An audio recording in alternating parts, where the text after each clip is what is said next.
When you need mealtime inspiration, it's worth shopping Kroger, where you'll find over 30,000 mouth-watering choices that excite your inner foodie. And no matter what tasty choice you make, you'll enjoy our everyday low prices, plus extra ways to save, like digital coupons worth over $600 each week. You can also save up to $1 off per gallon at the pump with fuel points. More savings and more inspiring flavors make shopping Kroger worth it every time. Kroger, fresh for everyone. Fuel restrictions apply.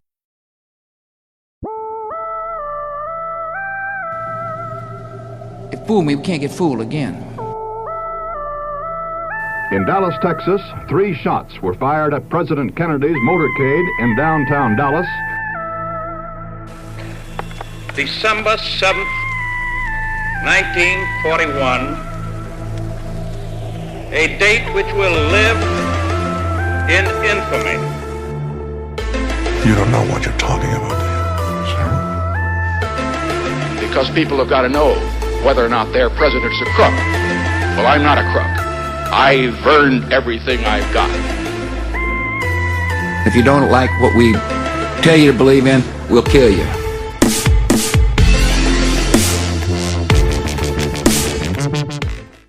All right, kids. Listen. Don't listen to this podcast. Don't listen to this.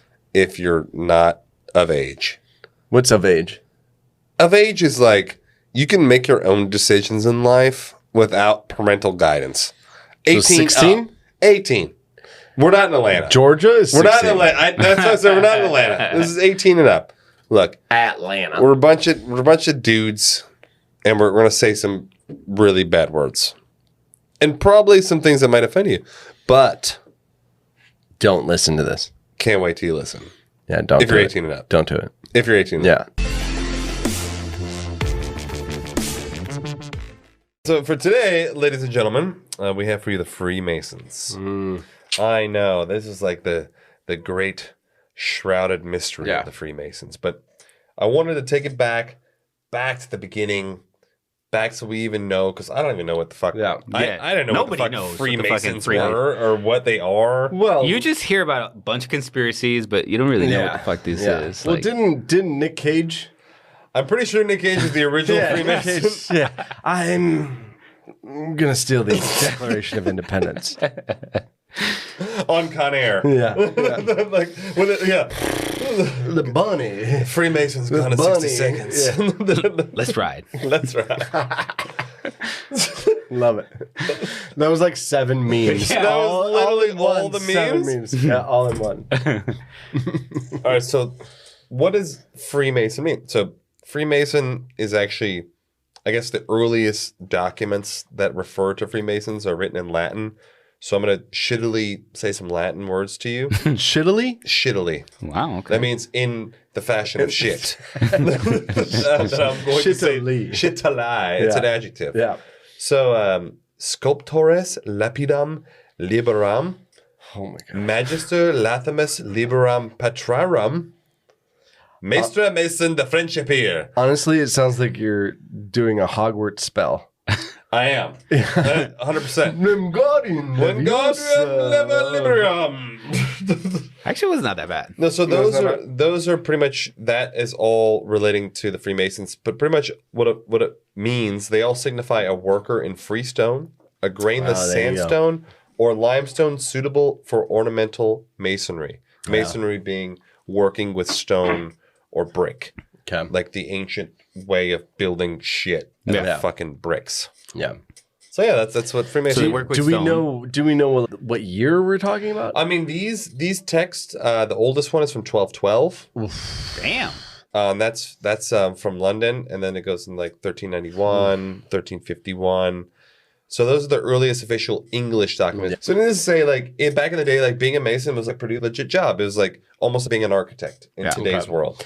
So if you were, I don't know, you had a family, and you were like, I need to build a house or an addition, you would hire a Mason. You would hire a Mason. You have to. Yeah. In order to build anything, you had to fucking hire a Mason. Mostly is to do with large scale buildings, especially England is a lot of this. So to build all the cathedrals and all the shit, all Masons, they literally would have to draw the shit on. They'd map it out like they're architects. No. But for a second at the beginning, I thought you were talking maybe they were sculpting stone and no, shit. no, they're actually. But it was like brick and concrete. In actual stone, but they would literally have to draw out, and this is before you had fucking AutoCAD. Like, where you're just like, do the physics calculations for me. They had to do this all in their head on paper. Shit. So it's pretty impressive. It's super impressive they were able to do what they did back in the day. Right. So back in the day, a medieval master mason, so that's, someone who was a master at masonry, they would be required to undergo what passed for a liberal education in those days. So what that means is, so in England, they'd have to leave home at 9 or 10 years of age, already literate in English and French, educated at home or at the petty school, which is like, in essence, like middle school for kids. From then until the age of 14, they would attend a monastery or grammar school to learn Latin, or as a page in a knightly household would learn deportment in addition to his studies. So pretty much they're getting fucking trained as kids. It's like child labor. Like, from 9 or 10, you're instantly you have to live with other people. Yeah, you got to leave home, which is you got to do this whole thing. Do you know what it takes to become master? Like a master. Oh, I'm sure there was. Do you know what I mean? There's probably like different levels, different degrees of masonry, and then you get to the master, I guess, or whatever. So like IW master. No, but this is like back in the day. In order to be an actual mason, this isn't Freemasonry. This is just masonry in general. In order to be to build the cathedral, this is what you have to do. Like, your parents got to be cool with this. Take him. Yeah, he's 9. Yeah, he'll be ready. But they probably back in the. I mean, maybe you're going to get into this, but they would probably stay in the family, right? So between the ages of 14 and 17, they would learn the basic skills of choosing, shaping, and combining stone. And then between the ages of 17 and 21, be required to learn by rote. Rote means like, it's like just exact. It's almost like verbatim. Yeah. A large number of formal problems in geometry. So like they're literally being trained from the age of 9. They're already 21 now. They're just learning geometry. So 3 years as a journeyman would often finish with the submission of a master work dealing with a set problem in construction or design. At this point, he was considered qualified, but still had a career ladder to climb before attaining the status of master mason on a large project. I see. So like you had to work your fucking whole life just to be able to build some shit. Yeah. Years just in. Yeah. Okay, so 9 to 21. Okay, that's 12 years. Just to be able to be on the stepping stone to be that's insane. So that just shows you the importance and how much they put behind this. Yeah. So 9 to 21, that's all you do. 12 years every day. Just jeez, dude. And you don't learn geometry until you're 14. Yeah, it's like I'm like hiring people right now for my role. We don't have to talk about my job, but I'm hiring them and they have 18 months experience. Yeah, experience. But this is 12 years. 12 years, and you're not even a master mason. Specialized, day in, day out. Bricklaying. Wow. Role. Oh, dude, it's crazy. Yeah. All right, so originally Masonic lodges, now we're starting to get into more Freemasonry. So Masonic lodges were only for actual Masons, people who were actually... So these are lodges that they would have just for Masons. And they'd be like, hey, a lodge is you're like a Mason, I'm a Mason, let's go grab a beer. Yeah, a lodge is it's just like a place. It's like a building. It's like a hangout. It's almost like a bar. You can consider it like a bar. Yeah, okay. So Freemasons are actually the oldest fraternal organization in the world. So fraternal's like a fraternity, but fraternal actually means men only.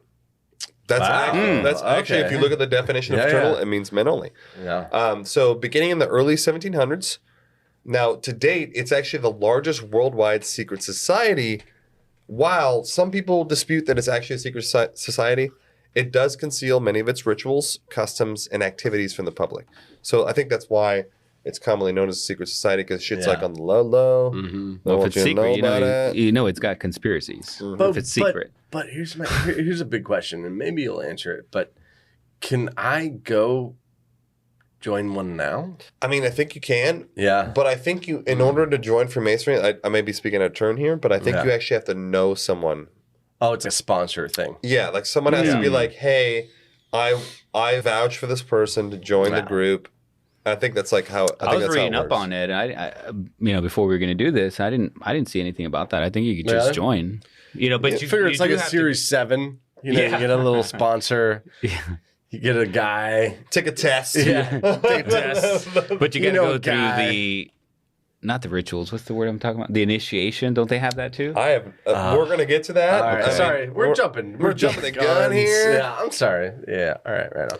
All right. So originally, Freemasonry evolved from the guilds of stonemasons, like which we just mentioned. How it started as like they were just masons and lodges, and cathedral builders of the Middle Ages. So with the decline of cathedral building, some of these lodges of operative masons began to accept honorary members to bolster their declining membership. So they're like, we need the cash. Like, we need join the group, number. bro. Yeah. Like, you know what I'm saying? Yeah. So a few of these lodges started to develop like symbolic and speculative Freemasonry. That's where Freemasonry kind of evolved from these lodges of actual stonemasons, and they started to kind of do some other shit. Yeah. You know? So the 17th and 18th centuries adopted the rites and trappings. Trappings means signs or features. So a rite is like something you do. It's almost a ceremonial. You could almost call it a ritual. A rite is almost like a ritual. It's like a thing that you do. Like, for example, if I'm a football player and it's like my rite before every game is to, I got to tap my shoes and tie them 3 times. Yeah. Like, it's kind of like a ritual. Yeah. Yeah. So it's almost like a ritual. Yeah. So they adopted almost like a superstition. Exactly. Yeah. Yeah. Right. So in the 17th and 18th centuries, these lodges started to adopt these types of rituals from ancient religious orders and chivalric brotherhood. Chivalric just means chivalry, like a chivalrous, like almost like a knightly brotherhood. Yeah. Okay. So in 1717, the first Grand Lodge was founded in England.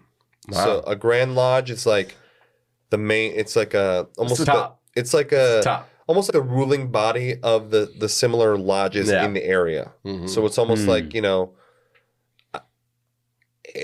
like the main office. That's how I explain it. And it almost sounds like, and I'm gonna stop you, but it almost sounds like this is a bro club. Yeah, it is. Yeah, it is. Yeah. Back in the hundreds of years ago, is hey, let's get out of the house. Mm-hmm. Do you know what I mean? My wife thinks I'm at work. Yeah, no, and I gotta go because I'm honey, initiating. The Grand Lodge is meeting. I gotta go.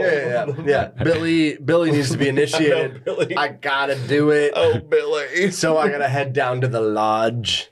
All right, so technically I have the definition for you. So a Grand Lodge is the overarching governing body of a fraternal or other similarly organized group in a given area, usually a city, state, or country. So it's not just specific to Freemasonry. It could be anything. Right. Yeah. Like, it's just along, like, Grand Lodge is like, it's like the main body. Right. But yes, it's definitely a bro club. Oh, yeah. 100%. Sounds like a bro club. 100%. Bunch of bros trying to drink some mead. Yeah. Trying to get lit. By the way, have you had mead? I have. It's fucking delicious. What does it taste like? Mead is like beer? It's honey based. Oh, so it's like it's a liquor from one honey. of those like a dessert wine type shit? No, brandy beer? It's like a beer, but it's a beer. Instead of using fucking corn, they used honey. Instead of using barley, honey is the main thing. It's like why is that not a thing here? Because it was fucking ancient technology. No, I know, but like, why is that not a thing? Like, can we not go to a mead bar? I mean, we could find one. I'm sure we gotta find one. Next episode. If, free mead. If anybody knows where a nearby mead bar, just get some mead. Wouldn't that be rad? That'd be super. What are you doing? What are you doing Saturday? Back on topic, boys. I'm going to a mead place. Okay. It's good. Sorry. Yeah. All right, so there are numerous like theories, speculations of alternative histories and beginnings of the Freemasons, dating back to ancient Greek mathematicians, Euclid and Pythagoras, and the Pythagoras theorem, even back to the Knights Templar, ancient Egyptians, even Moses. Yeah. There's a lot of speculation, but the generally accepted history is what I'm giving you right now. Yeah. Like, quote unquote, right. This is where it came from, quote unquote. Yeah. I just wanted to give you as a backstory. So, Freemasonry, literally since its inception, it has encountered a considerable opposition from organized religions, especially, most specifically from the Roman Catholic Church. So, Freemasonry is not a Christian institution. It is actually... It often has been mistaken for such. Like, a lot of people think it's Christian as like their baseline like belief system, but Freemasonry contains many elements of a religion in itself, teachings that pretty much promote morality, charity, obedience to the law of the land. Like, like it promotes those types of things, but it's actually technically not a religious organization. So while it has a lot of... So it doesn't like believe in a supreme being. Well, they actually do. No, they do. They do. That's actually like... But isn't that what, right? dude? Isn't that what religion is? Dude, it's weird. Okay. I'm going to tell you. Like, how do you define weird. it? I don't think they say a specific supreme being, Exactly. right? So they're not, Okay. and I'm going to get into this later. Later in this, you'll actually get a little more data, but like, they're just not saying that it's Christian specific. Right. I see. Okay. Even though they do believe in all that, 100%. Yeah. But they're just not saying it's Christian specific. Yeah. Okay. But they did say no Catholics. Is that what you said? No, the Roman Catholic Church. Everybody else is fine. But Yeah. No Catholics. No, the Roman Catholic. So we're not saying, Christian, but everybody that's not Christian, you're not welcome. Can't sit here. Saints taken. Saints taken. No, this means that the Roman Catholic Church was like opposing them. Oh, okay. So like the Pope was probably like, "Fuck this! I'm not gonna have. You're not gonna build cathedrals." No, that's right. He did. Like, I don't remember which pope, but it was one of the popes that did actually, come out against it at some point. I don't remember. Really? So I think so. The Yeah. Freemasons? Yeah. Like a pope came out and said they actually coined or they said the term. Yeah. We don't agree with the Freemasons. Yeah, he came out with it was the whole against thing. you. Yeah. So, in most Masonic traditions, the applicant for admission is required to be an adult male. Done. But listen. Here we go. No, check. All applicants must also believe in the existence of a supreme being and in the immortality of the soul. Check. So, like I'm saying, that was it. That's it? Those are the only two things? No, but I was told I was going to get to that. Yeah, About the religious thing. It's like they do believe in a supreme being and they do believe in the immortality of the soul, but it's not specific to Christian. I see. Right. I see. And So in the Roman white? Let's be honest. Is it white only? White Anglo-Saxon male. Let's be honest. Let's be honest. So you believe in a supreme being. You have no melatonin in your skin. Yeah. You have a receding hairline, and you're white. Most likely, yes. Yeah. Jorge's like, ¿Qué pasa, güey? And they're like, I don't know what the Freemasons are, bro. Next door. Los gratis Masons? What? So anyways, on a side note, Yeah. as I mentioned before, Freemasonry is you had to be an adult male. Okay. So for a very, very Sorry, long I feel like there's so much more here. No, I'm saying for a very long time. Yeah. For a very long time, Freemasonry was only males. Yeah. So I just wanted to add this in because we love our female listeners. We love you. 20% female demographic. So there's a thing called co-masonry. So co-masonry means they accept both men and women. No way. So this started in France. No offense, but no way. This is like 1400s. Listen to me. This Literally, is later in the time. women couldn't do anything No, then. this is way later in time. Yeah, I just really? wanted to add this in as an aside. So This is 1984. no, this is literally 2021. Yeah. No, so it was started in France by a chick named Mary d'Erasmus. Okay. This is in the late 1800s. It actually it spread to England in 1902. There was all kinds of shit that went down in existing lodges. People were resigning and weird shit happening. So in 1908, there was a formation of a new Grand Lodge, which became it was called the Honorable Fraternity of Antient Masonry. So under a clergyman, the Reverend Dr. William Frederick Cobb, as Grand Master of that lodge. Yeah. He retired. He was like, "Yo, I retire." Yeah. Then they elected their first ever female Grand Master. The first time it's ever happened. Okay. Huh. So then In 1905 this was or this was 2 in or whatever. 1908. 1908. 1908. Okay. So this Yeah. is 200 Yeah. fucking years later. Yeah.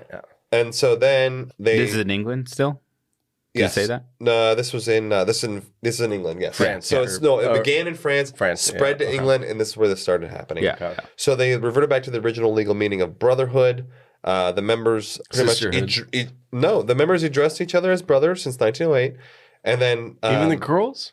yeah, still they call each other brothers. Yeah, and then That don't make any sense. dude, I don't know what to fucking tell you, bros. This is the data. I'm just a guy. I'm a dude playing a dude, pretending to be another dude. No offense. No, but seriously. No offense. Okay. So, anyways, so in 1913, tensions were still kind of shitty with like a bunch of these lodges. Yeah. So they actually end up splitting. So there's a lot of politics that goes along with these lodges. Yeah. So they ended up, a couple of these lodges wanted to split and like create higher degrees, which we'll get into very shortly. So they pretty much went into the Royal Arch. So the Royal Arch, which, like I said, we'll get into later, that was another kind of branch of Freemasonry. And then, so then these people left. They left that lodge to form the Honorable Fraternity of the Ancient Freemasons. So now both these societies are exclusively female. So now there's actually multiple societies that are exclusively female. Yeah. No males at all. Oh wow! So it's kind of So it's kind of like it's Christianity. So you go off into different branches. Exactly. Is that pretty much what we're talking about? It's a very good analogy. Well, kind of because the only you got like Latter-day Saints. You got no. I get what you're saying, but what I'm saying is what Sean's saying is that it's still the whole thinking and the way of acting of Freemasonry, but they just separated the chicks and the guys. No. It's we're gonna get into it really shortly, but the shit's bizarre. Okay, there's like these motherfuckers are all over the place. Yeah, that's why I think it gets complicated. Yeah, it gets super complicated. Yeah. It's not just Freemasonry. It's like there's 30 different sects of Freemasonry. So just to catch everybody up, because I'm very new to this. Just making sure I understand. So what would be the point of us, like what would be the point of you joining this, Jorge? For the brotherhood. So like the camaraderie. It is like a fraternity. It's like you join a fraternity. You have it is a frat house from 19... To get out of the house. From 1717, Yeah, have some beers, make connections, get a sweet job after graduation. Okay, so we're hey guys, I'm a Mason and I need a job. I'm gonna go hook up with the other Masons. Okay. Secret handshake. So it's like a 400-year-old union. Yeah, kind of. It's like a 400-year fraternity. Yeah. Fraternity. That's a better word. Not a union. Fraternity is better. Yeah, but it's work related, so that's why I use the word union. It is work related. You're right. It is like a union with no benefits, with no bennies. Yeah. It's like a union with no bennies. It's like the railroad union, but it's but they don't negotiate your pay. I'm just trying to understand what's the appeal? I can imagine the appeal in the 1700s when you actually were a Mason. You're like, yo, these are my homies. Yeah, these are my guys. They know what we do. In like 2022, 2023, I'm like, what's the... No, it's just do you guys all have about like Sam Adams on tap or what's up? Yeah. No, 2022 is... Or so it's like a club. Shit. Okay. It's a club. So it's a club that you decided to join, and it originated from similar work. Exactly. That's exactly good. Okay. So pretty much, when I mentioned like the Honorable Fraternity of Ancient Masonry, so they stopped having male, guys join, and they restricted to only female. The last male member left in 1935. Wow. Because they didn't kick the dudes out that were already in, Yeah. And so the older society, having started working higher degrees, changed its name in 1958. Appending the Order of Women Freemasons, as they're known today. So now it's the Order of Women Freemasons. So I just wanted to add that in there. Can you imagine your... If I was no, so you've been part of a club for 30 years, and now it's all only. Women, and you're the only one. You're like I'm gonna retire, dude. You're like, I'm gonna back up. I'm gonna back up from this. It's been real. Yeah. I have no one to talk to anymore, so like I'm dead. So, anyways, so this is another little side note, because we were kind of talking about this earlier with the Jorge joke, because he's Spanish. Yeah. So in practice, some lodges have been charged with prejudice against Jews, Catholics, and non-whites. So it's a white club. It's a white club, but you can't be Catholic or Jew. Yeah. it's like ridiculous. So what can you be? Only white. A Christian white? White only. Yeah, Christian white. We're not saying it got to be Christian and white, but you can't be not Christian and white. Maybe one atheist out of the 100. I'll let you in. As long as it's white. Yeah, I'll let you in, you white guy. So generally, Freemasonry in Latin countries has attracted those who question religious dogma or who oppose the clergy. Whereas in the Anglo-Saxon countries, the membership is drawn largely from among white Protestants. Mm-hmm. So that's where it started. It started in the Anglo-Saxon countries. Yeah. White Protestant males are the key demographic. Man, you know what's crazy is the more podcasts we do, the more horrible white people seem. Is that a thing? Yes. I'm asking you too. 100%. Is that the thing? Because like every episode we've done, literally the white people are like the we need to find some like Hispanic and some black conspiracies. Yeah, like Yes, I agree. Fully. Honestly, what we should do, but they just don't exist. We should do. I know, Candyman, because you're hot. Candyman, we just don't roll like that. We should just find like a black serial killer story. Because there's none. They're only doesn't white make any dudes. sense. Only true. serial killers are white. It's bizarre. There, the Hillside Strangler was Mexican. The what? Hillside Strangler in L.A. He was Mexican. He was like 20% Mexican. Though. he was like 80%. Well, like, Homie look, looked exactly. Here's the thing. I love white people because my dad's white and he's the best guy I know. So like, I love that guy. There you go. And I'm, so like the black half of me is like, white dudes are cool. Yeah, white dudes are dope. Well, you have both pictures. I know. You have, you know what I mean? Yeah, but that's now. Like the more we go back on these stories and these conspiracies, you're right, man. White people are fucking assholes. White people have. Well, when you rule the world, you're gonna be the only assholes that are. True. Like you're the only person you can blame are the assholes who are in charge.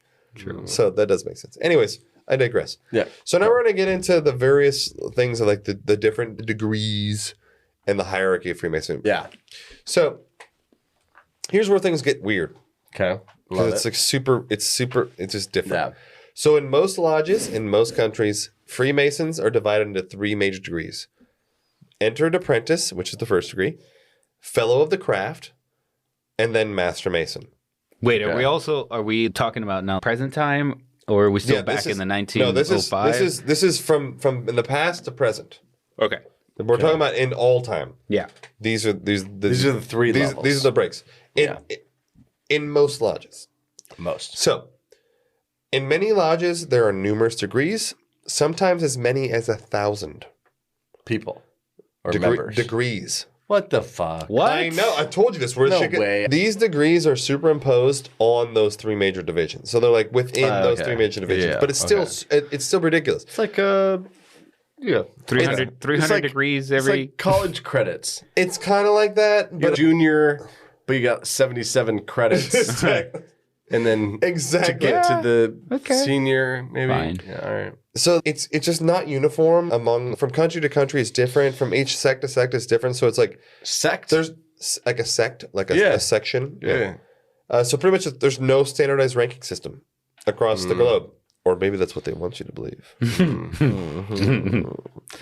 So on the Freemasons website, I went to the website because they have their own website. They have their own website today. They actually have their own website for each state. But then there's a main national website. Like, we should try. We should. As part of the research, we should try. Honestly. We should try to get in. They need diversity. I could see you in that ritual. I'm not. Me? That's super racist. Well, no, Eric, super white racism. Eric, you're a white Anglo-Saxon male. I would be honestly in 6 months. I would be a master. They'd be like, instantly they're like, bring this guy up. Yeah, like Jorge comes in, they're like, we now appoint you to the janitor degree. You're the. He's like, wait, what? You get 1 degree, and I'm like, I'm the cook. You're never really a member. Sure, Sean. Where are your dues? Yeah. Pay your dues quickly. Sean, there's a 12-year entry. There's a wait list. Sorry, it resets every 6 years. Sorry, bro. By Valentine's Day, I'm a fucking master mason. Eric's got 4 bars on his shoulders. It's fucking general. I don't know what they do. I don't know either. He's a 1,000 degree black belt. That's fucking right. Mason. That's right. 1,000 degrees black belt Mason. Yeah. And me and Jorge are like, dude, can we get a drink, bro? Like, waiting for 20 minutes. So anyways, so on the Freemasons website, they literally, so here's how they break it down. And here's what they say for each of the 3 degrees. Okay. Because I wanted to give you exactly what they say, so I'm not being biased. Yeah. So the first degree, entered apprentice, straight from the website. So what's the word? Enter? Entered apprentice. Entered apprentice. Okay. Yeah. So it's self-explanatory, right? Enter Sandman. So it's, as a candidate's first experience with the ceremonies of the fraternity, this degree is intended to be an introduction to Masonry. It is, like all Masonic ceremonies, a solemn and meaningful event. The entered apprentice is entrusted with secrets of the Masonic order which are all moral and ethical in nature. Why do they have to give that? Okay. Why do they have to give like that little addendum? Like, they're all moral and ethical. We promise. We don't do any weird shit at all. No. I think I don't mean to like shit on them. The first 30 minutes of this podcast has been us like joking about them, right? Yeah. But like maybe they are good guys. No, maybe the entry level is hey, keep your shit together. Like maybe you can't be like a coke addict. You have to have morals. Yeah. You have to be somewhat of an up and up person to be part of our crew. I understand that. It's just the way. Sense? I know. It's funny the way it listen to the wording. This is the wording from the website. This is exact wording. The entered apprentice is entrusted with secrets of the Masonic order. What are those secrets? That's what I want to know. No, listen. That's the thing. Listen. Yeah. Comma. So that means addition, which are all moral and ethical in nature. Comma. Oh, so it's like it's a disclaimer. Yeah, it's a disclaimer. It's a disclaimer. They're all moral and ethical in nature. I get it. So it wasn't about the person. It wasn't about the person. It was about the secrets. Just so you know, we're not doing. Yeah, I get it. So that's why I think it was a little sketch to make that little blurb. They could have left that out and have been totally fine. Once a candidate completes the entered apprentice degree, he takes his first step as a Freemason and enjoys the title of brother. Okay. So now they say on the second degree, fellow craft. That's the second degree. So fellow craft is a term used by the ancient guilds of operative masons that referred to skilled members of the craft. A literal fellow of the craft. Within masonry, the fellow of the craft references a more advanced search for Masonic wisdom, symbolism, and philosophy. For skilled craftsmen, this degree would have marked a person's progress from an apprentice to a journeyman, which brings it increased responsibility, learning, and work. Once completed, the candidate may advance to the third and final degree. So the third... But I wonder how all this applies to present time now, because... You know they're not fucking pumping out Masons like shitting out degrees. But you know they might. No. But also now, I think the Freemasons are not. I think now it's not an active, thriving community. I think now it's more of a fraternity. I think now it's more of a fraternity, right? As opposed to that's what I think. It was like, yo, it's a group of dudes like who do work. So I wondered, like, with all these things that you're going through and you're moving up to. But what's crazy? But like, if you drive down the street, I bet you within 20 minutes you would find a lodge. Dude, no, there's a lodge. Dude, there's a lodge, right? There's a lodge off. There's a lodge. That's what I'm saying. Really? That's what I'm saying. There's so a lodge, bro. It must be a thing. But it's a thing. Like that.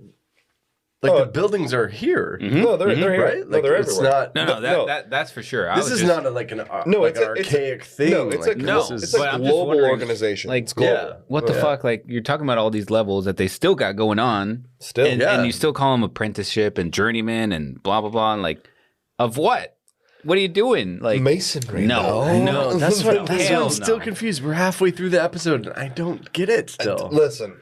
I'm going to be honest with you, Jorge, but I don't get it. That's the thing. Like, I think they hide behind all this confusion. All these conspiracies are hiding behind the confusion. Maybe there is a set of rules live by it. Yeah, no, I know, but live by and like, be better person. I think what they're fine. It's like an honest man. Thriving in society. That's what it seems like. But there's nothing wrong with that. Like, actually, kind of behind that. No, that sounds cool, right? Like, if that's what it was, it's better than not having. It's not anything, what right? it is. Like, true, but here you'd rather have a crew that is trying to better themselves, right? Right. True. Right. Yeah. So there's nothing.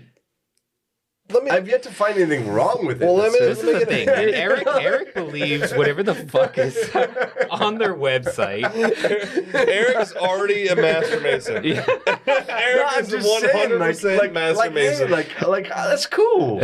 Eric is literally bought in. Dialed in. Eric, the white Protestant male, they are literally speaking to Eric directly right he's now. Like, this sounds like a group I want to be a part of. I mean, there's nothing wrong with it so far.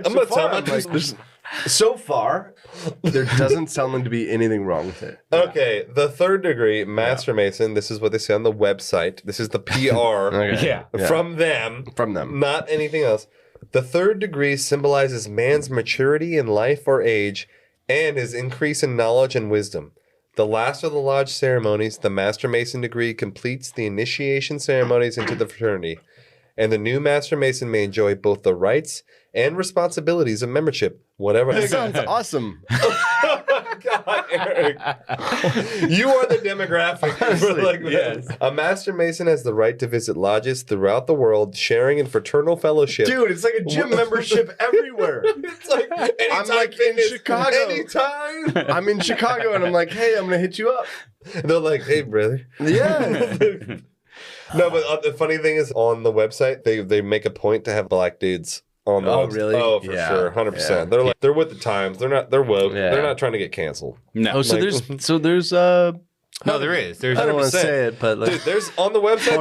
There's jump in there. Mexicans black can dudes say in it. There's black dudes full regalia. Really? Oh yeah. I did see that. I've never met a black Mason. I've You've never never met met a any real Mason. Mason. I've I've never met any Mason. I've never met a black person. I'm literally doing the podcast with you, idiot. No. I am black. No, That's but the funny I part. did- Yeah.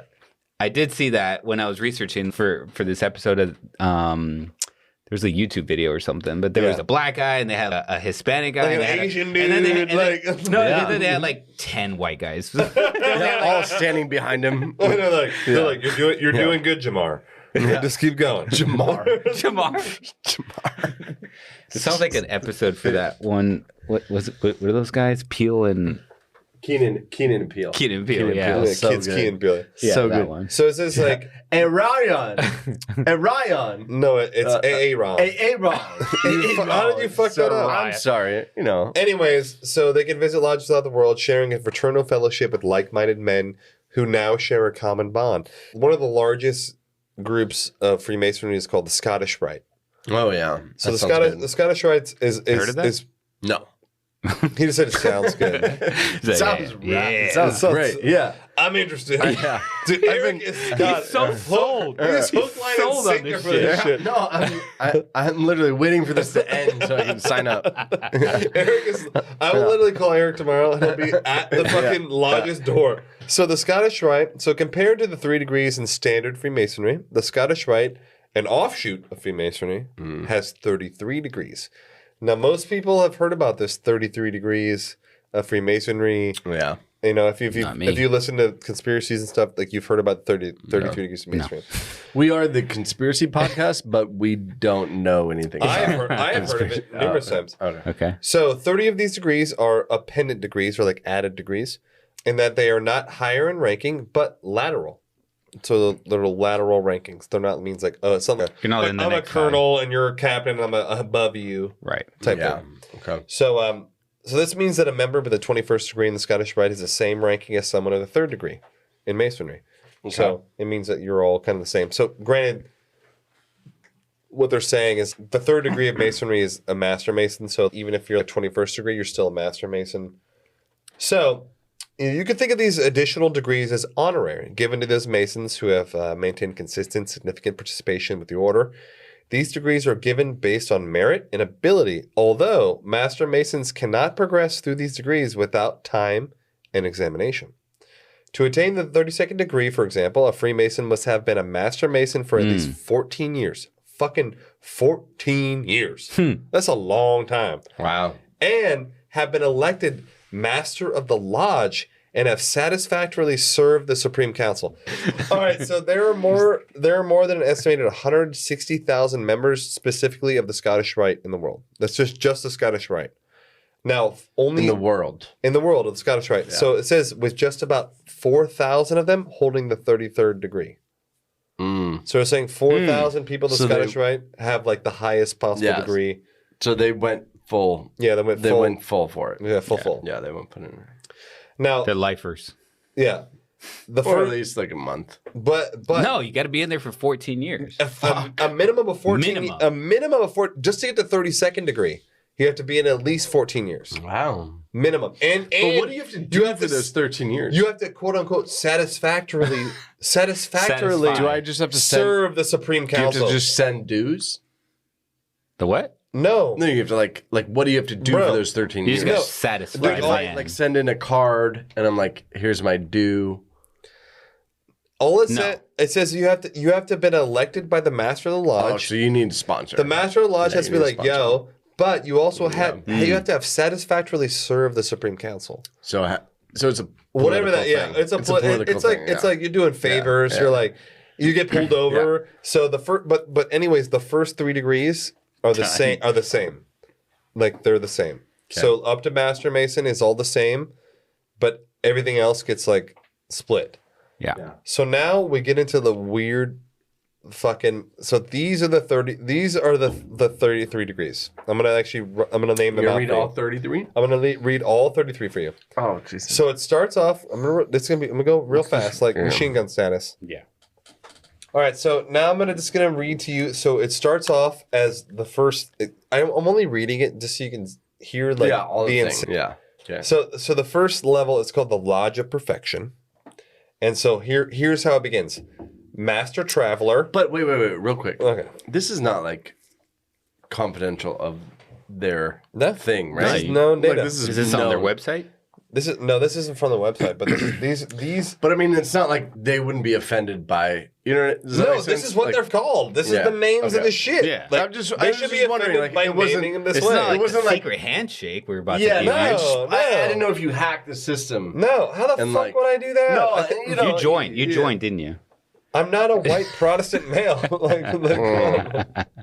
Good pass. So, anyways, Eric got jealous for a second there. Fuck you, Eric. Fuck you. Piece of shit. Will Smith. Yeah, right. I'm like, White Smith. Bitch. White Smith. Honestly, you guys are like the exact. I know. Is he half black? Oh, yeah. 100%. Will Smith is? Yeah, pretty sure. Who's his mom? No one's full black and that color, bro. Look at me. He's pretty like... he's brown. Vanilla latte. Yeah, like I didn't know that. He's like me. Yeah, he's darker than me. Yeah, he's darker. So, he's darker than you. If you had to put me in a Starbucks cup, what would I be? You'd be like a Americano. A flat white. Americano that's black as shit. No, you'd be a flat white. No, a flat white. Yeah, flat white. Super expensive. No, Americano is just like it's like 90% like boiling water. Yeah, but no, it's black. I'd be like Americano cappuccino. Yeah, you'd be a cappuccino for sure. Cappuccino. Yeah, you'd be like milk. just leave the coffee it's like out. half and half. Yeah. So anyways, we start off with the Lodge of Perfection. Yeah. So it goes, and these are the 33. So these are like the ones that are above the 3rd degree, which is Master. So once you're a Master, here we go. Master Traveler, Perfect Master, Master of the Brazen Serpent. You know what? You know. Even though we're only on the 3rd one, but it sounds like the Boy Scouts. This sounds like the Boy Scouts? Well, no. Listen to the first couple things. Master of the Brazen Serpent? Look at the first one. Master Traveler. It's like a badge. True. Eric. It's like a, you know what I mean? Fun fact, I was a Eagle Scout. Fuck off. Yes, I was. You're an Eagle Scout? Yes, sir. That was the biggest echo I've ever heard. Are you kidding? You're an Eagle Scout? Eagle? Yes, sir. Are you going to salute him? Are you kidding? You better salute me from now on. Eagle Scout? Do you know how fucking hard it is to be an Eagle Scout? It's pretty fucking hard. Do you know he's an Eagle Scout? I don't really care. I don't. No, dude. Eagle Scout there's a very small percentage of people on Earth who are Eagle Scouts. You're an Eagle Scout? I didn't know that. Yes, I am. Yes, 100%. 100%. I got all the fucking badges. Are you kidding? No. Holy shit. Pause. Pause. Are you kidding? I'm basically a Freemason at this point. You're a Master Mason? Hold on. Now I'm questioning it. You're an Eagle Scout. Why is he fucking questioning me? Because you're an Eagle Scout? If you were white, you would take it without... Exactly. No. It's not a race thing, dickhole. You're an Eagle Scout? Yes. Okay, how many times did they fucking say it, Eric? I've never met an Eagle Scout. Are you serious? Yeah. Have you met an Eagle Scout? I never cared. I still don't care. Like, dude, do you know what it is? It's like a huge deal. It's the highest ranking of the Boy Scouts. It's huge. Yeah. Fucking Boy Scouts. It's like, whatever. I didn't know it was that huge of a deal. What do you mean? I'm just saying you get the floor. Like, that's fucking crazy, dude. Ladies and gentlemen. You're an Eagle Scout. Yes. Oh my God. Are you serious? Do not ask me that again. He's serious. Insane. It's mind-blowing. Why would he keep this lie up for so it's long? It's not that I don't believe him. No. It's just that 100% not it's lying, awesome. not lying. Like it's very like. I'm pretty sure I still got now- all my fucking badges. Really? I got my little vest. Yeah? Hell yes. Dude, I actually feel like starstruck. You know what I mean? I'm nervous now. Like that's awesome, dude. Because he's an Eagle Scout? Yeah. Do you know what an? You don't know. Sean doesn't know. Literally gonna put in all of our promotional pieces, Eagle Scout. That we need to put it in our fucking bio. It'll be like, I'm not joking. It'll be like two dads and an Eagle Scout. Mexican Eagle Yes. Scout.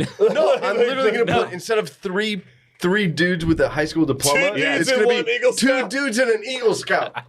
I'm not kidding. You see, I'm fucking not joking at all. This is actually impressive to me. Yes. That's awesome. Let's dude. go. That's Yeah. awon.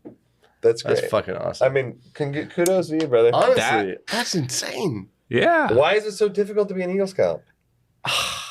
You just So gotta mad do a at bunch Sean. of shit. Dude, it takes years. Yeah. Years. Actually, years. Yeah. Right? Yeah. Yeah. Probably. Years and I don't years and know, years of work. fucking- And badges and Thank you. Okay, congrats, back dude. to the fucking podcast. Jesus Yes. Christ. Sorry. Podcast time. We get to know each other, and that's amazing. I That's mean, God, incredible. you That's act an like you like achievement. won the Powerball. I'm like, my God. How many Eagle Scouts are there on the planet? I don't know, but I've only met probably like two other. That's what I'm saying. To your point, That's what yes. I'm saying. It's But I don't fucking go around huge. asking. Can we please do the fucking podcast now? Like, fuck. Jesus Christ. Okay. This shit never happens when you're Oh, doing it. no, that's not true. On a 20-minute tangent about fucking Eagle Scouts? That's because he's. So then there's the master of the brazen serpent. This is the middle one. This is number 3 of, this is the top? of the 30. No. Oh, Then there's Jesus Christ. provost and judge, intendant of the building, master of the temple, master elect, sublime master elected, master of mercy, master of the ninth ark, grand elect mason. And that's not even all of them. That's like just a couple of them. Like here's some of the stuff like, for example, the 17th degree of the Knight of the East and West teaches about the importance of seeking truth in our life path and avoid repeating past errors. I'm like, what does this shit even mean? It's like, Weird. The 18th degree Knight of the Rose Cruz of HRDM teaches laws of universality What's and tolerance. HRDM? I don't even know. I'm just saying, like, there's just a lot of weird shit. It teaches laws of universality and tolerance. Like, It's crazy. It's almost like they were like trying to figure out life. Like their own little. they like, are. I think it really is based on like Yeah. the reason we're here. Yeah. Yeah, They're like trying- their own little. Yeah, purpose. Yeah, but like purpose of like what? Why are we here and what are Their we own doing? little like So religion like almost. Yeah, and almost like Yeah, they almost were like a like, you know what? religion. I'm not super down with the church, so I'm gonna create a crew with you. Right. Like let's just say it was us 3. We're like, hey, I'm not really into the church thing, Yeah. but like, hey, I'm into you guys. I'm into us. Started as a union. So like, hey, let's figure out how to be happy, Yeah. Yeah. right? But so here are I mean, that's a nice way to look at it. Yeah. There's a little religious tone in there, there is highly. True. Well, they're like, but it doesn't make sense. Though. I Like, know. It's weird. but they're kind of integrating the religious tone I know. to Knights of your Jerusalem. crew. But this is also yeah, the- like you know what I mean. Like, what the fuck? This is also the offshoot one, the one that broke off, right? No, this is the Scottish Rite. Yeah, is that's the the one that second- kind of it's a- like went off on their or The no. second most popular one on okay. Earth. Okay. yeah. Yeah. So What's the most popular one? I don't know. I guess regular masonry. I don't know. I mean, I'm saying the Scottish Rite is one of the most prominent ones on the Yeah. planet. Yeah. So then you get to the 33rd degree, the infamous 33rd degree. Top. So This is Eagle Scout. this is Eagle Scout. This is Eagle Scout. This is Jorge. So the 33rd degree is a supreme honor bestowed only on those who have demonstrated outstanding service to the Brotherhood, as well as professional and personal accomplishments. So you got to be like balling out professionally in order to. Like, you can't be like broke. You can't be a loser. Like, You can't be a loser. Like, sorry, that's the Playboy. one- That's the one where all the conspiracies are happening. Oh, man. that's what I'm telling you. That's You got where all like fucking the Hova, fucking Jay-Z, you know what I'm saying? Like, real fuck. Jay-Z was not part of this. Okay. No, I think he was allegedly Illuminati. part of the Illuminati. That's Illuminati. That's a Yeah. different thing, right? I'm pretty sure he's a Mason. You could be both. Why not? Yeah. I mean, it's like that's another episode. We got to do the Illuminati episode. Multiple fraternities. Yeah. You know what I'm saying? So, anyways, aside from the Scottish Rite, which is the one we just went through, there are several other orders with more than 3 degrees, because obviously basic masonry is just at 3 degrees. So there's like the New York Rite with 9 degrees. There's a Swedish Rite that has 10 degrees. So it seems like the difference really between each of these rites of Freemasonry is the degree system, which they use. Yeah. So, which it seems like they kind of make it up depending on where you are. Exactly. So I'm just going to read to you real quick the various rites that I've found. And these are just the different rite systems. So there's I don't know how to say this word, Adon Hiramite Rite. There's the ancient and accepted Scottish Rite, which is the one we just went over. Okay. Ancient and primitive Rite, Brazilian Rite, French Rite, Moorish Rite, National Mexican Rite. So, hey, represent. A rite is a religious or other solemn ceremony or act. Second definition, a social custom, practice, or conventional act. So it's like a custom. It's like the Scottish customs, the Scottish practices. Okay. Their practices of Freemasonry. Okay. So I'm not gonna get into all that stuff, but I did want to get into another thing. I have a little pictorial document here that I'm gonna go through, and I'm actually we'll post this on the socials. Yeah. Just because put it on the website when the website gets going. Like the insanity of it is just like crazy. So they're like at the bottom, boys, you can see like there's normal Freemasonry at 3 degrees. Okay. Yeah. So real quick, so the symbol of Freemasonry.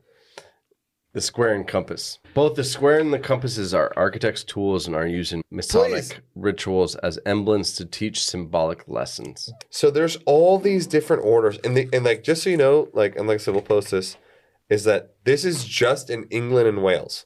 Really? These are all the different ones in just England and Wales. Describe the image, right? So the image is pretty much at the bottom. You have craft Freemasonry, which is the basic 3 degrees, which we've already explained, and then there's like 20 offshoots that and they flow. It's almost a flow chart. Yeah. They'll flow into each other. And then on certain ones that admit all faiths, and the other ones only admit Trinitarian Christians. So a Trinitarian Christian is someone that believes in, and then God, God. It's like there's like the Spirit, God, and the Son, and now they're all one and the same thing. And so that's what a Trinitarian Christian is. Wow. Believes that those 3 things are actually one and the same thing, kind of forever in like a circle. Symbolically 3. Like, exactly, Trinitarian, like the Trinity, the Holy Trinity. Yeah. The Father, Son, the Holy Spirit. That's the Holy Trinity.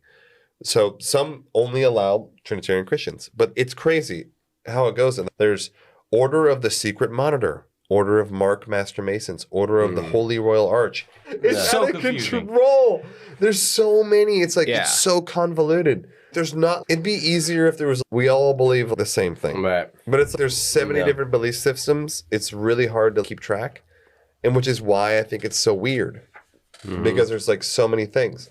So anyways, that's crazy. Another thing I've noticed, so doing a lot of this research, in Freemason, there is a lot of correlation to King Solomon's Temple. Like all over the place. They're constantly talking. There's an order of King Solomon's Temple everywhere, which is weird. I always thought it was weird. So a quick backstory on how King Solomon's Temple relates to Freemasonry and like why they talk about it all the time. Yeah. So according to biblical accounts, the first temple, or King Solomon's Temple, which was apparently the first temple, was located in Jerusalem and completed in 57 BCE. It was under the reign of King Solomon, hence his temple. Yeah. So before Solomon, the Hebrew Bible describes the story of Solomon's father, David, who united the Israelites and captured Jerusalem. Solomon's father received messages from God to construct a great temple that would provide a final resting place for the Ark of the Covenant. Boom. So this is a big thing. You go back and like people are always searching for King Solomon's Temple to find the Ark of the Covenant, So the Ark of the Covenant was an elaborate chest encasing the 2 stone tablets of the 10 Commandments. That's right. So it's literally holding Moses' tablets. This Harrison Ford. You look at it when they open it, you turn to a skeleton. Nazi! Nazi! It's like, close your eyes! It's a lot of Nazis in those movies. Yeah, I know. Like, really, there's a lot. Such a good enemy. I know. It's so easy to hate those Aryans. Yeah. So this chest would be pretty much within the innermost room of the temple. And so it's like the holiest of holy things. The fucking 10 Commandments, holy shit. God made them himself. So King Solomon was known as a determined builder. He enlisted the support of stonemasons to construct the temple on behalf of God's message to his father. So this is how it this is how it ties into the Freemasons. Yeah. So scripture indicates that the temple was later looted and destroyed in 586 between 586 and 587 BCE by the Babylonians and King Nebuchadnezzar II. What dicks. I know. Well, why not? You like raise the land. You don't know. You don't know it's like the forever. They're like, what are these fucking stupid rocks? Yeah. Break them. That's true. Yeah. Like, shit. Fuck them. Yeah. Rape them. Rape all of them. Rape the bricks. Yeah. That's so ridiculous. Rape them all. I feel like that was the mentality. Yeah. Like, rape them. You got a hole, you're getting raped. Yeah. Fuck it. Honestly. So the biblical text describes how the Jews returned to the location of the temple's ruins and they rebuilt what was known as the Second Temple to find that the Ark of the Covenant was gone. So according to Masons, beyond any religious context, which is hard to imagine, the building of this great structure provides a symbolic foundation for the process of self-development in Freemasonry. Okay. Masonic tradition and ritual refers to the physical, architectural processes of the temple's creation, but as a way to emulate the possibilities of self-growth and enlightenment. This structure depicts the capabilities of men when they work collaboratively, using the right tools to diligently develop themselves in order to be better for the world. But the one thing I find super, super odd was that if you notice earlier in the episode, we were talking about how Masons had typically been kind of like excluding to Jews, Catholic, and you realize blacks and Mexicans. Yes, King Solomon was the son of King David, who was literally the king of the Jews. Yeah. Literally, this is in Jerusalem. Jerusalem. Yeah. This is where Jews originated. They originate from Jerusalem. Yeah. So it's so weird how they're basing all their tenets off of the temple of fucking King Solomon. It's crazy. And they're all Jewish. They're all Jewish people.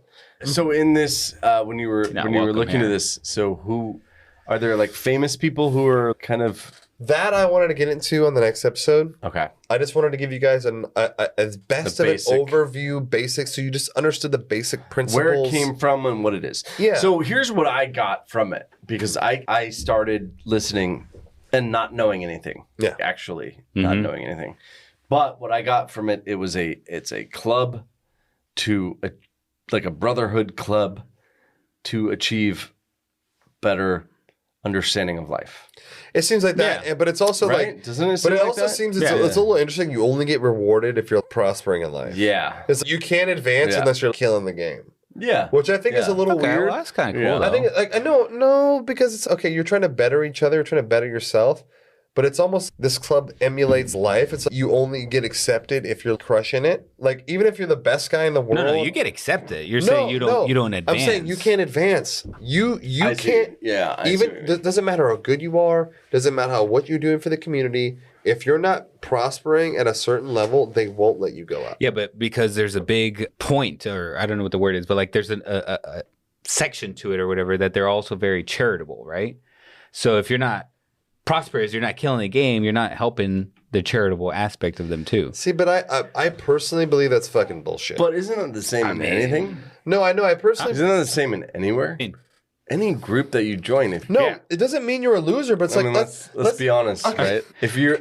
maybe at the beginning it's different. You go, hey, I need some help. Right. I'm not doing well in my life. Yeah, you're joining because you want But then 10 years in, if you have not changed or done better, then you're kind of, hey. No, but okay, imagine. Right? No, this is bullshit. In any group that you join, you're like, this guy's just fucking... No, but this is... Right, he's just kind of like fucking here to hang out. Like, you guys aren't like fucking looking at like for the big picture. Like, my thing is like, okay, let's say I join this group. It's like, okay, cool. Yeah. I'm doing great. Let's say for my life, I'm doing great. I'm making $150K. I'm doing happy. I'm living my best life. You're not prospering enough. You can't advance. I'd be like, so it's up to them. I'd be like, dick. Yeah, if you're not bullshit. doing, that's bullshit. But that's what I'm saying is, if you're not doing good enough to their standards, I see why would that mean? I see what you're saying. My family's happy. I'm helping the community. I'm volunteering. I'm donating money. So it's like, why am I not good enough for you? So what you don't like is that there's a council determining what success is and what it isn't. Which I think is bullshit. Success to me may be completely drastically different from success to another person. Yeah, like right. for me, it's sweet. I make $1 million, fucking killing it. Yeah. To somebody else, they're making $50K, they're fucking killing it, bro. I'm dominating.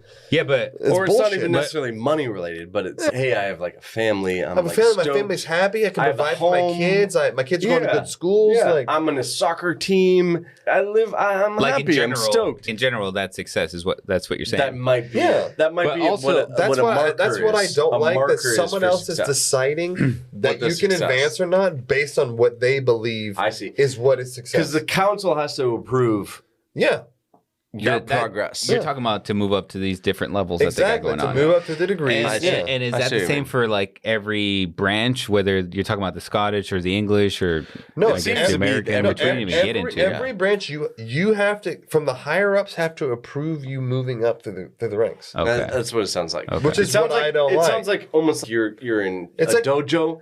And you have to prove that you're ready for brown belt. Exactly. That's right. Not even, because like at least you know what the fuck to do. No, but see, this is like a corporation. Of that. Imagine being a big corporate company, and they're like, well, you didn't make the cut this time, no promotion. That's exactly the fucking big corporation. And they fucking corporate and they're bullshit. well, we reviewed your and you're not ready to climb the corporate ladder. You're doing great.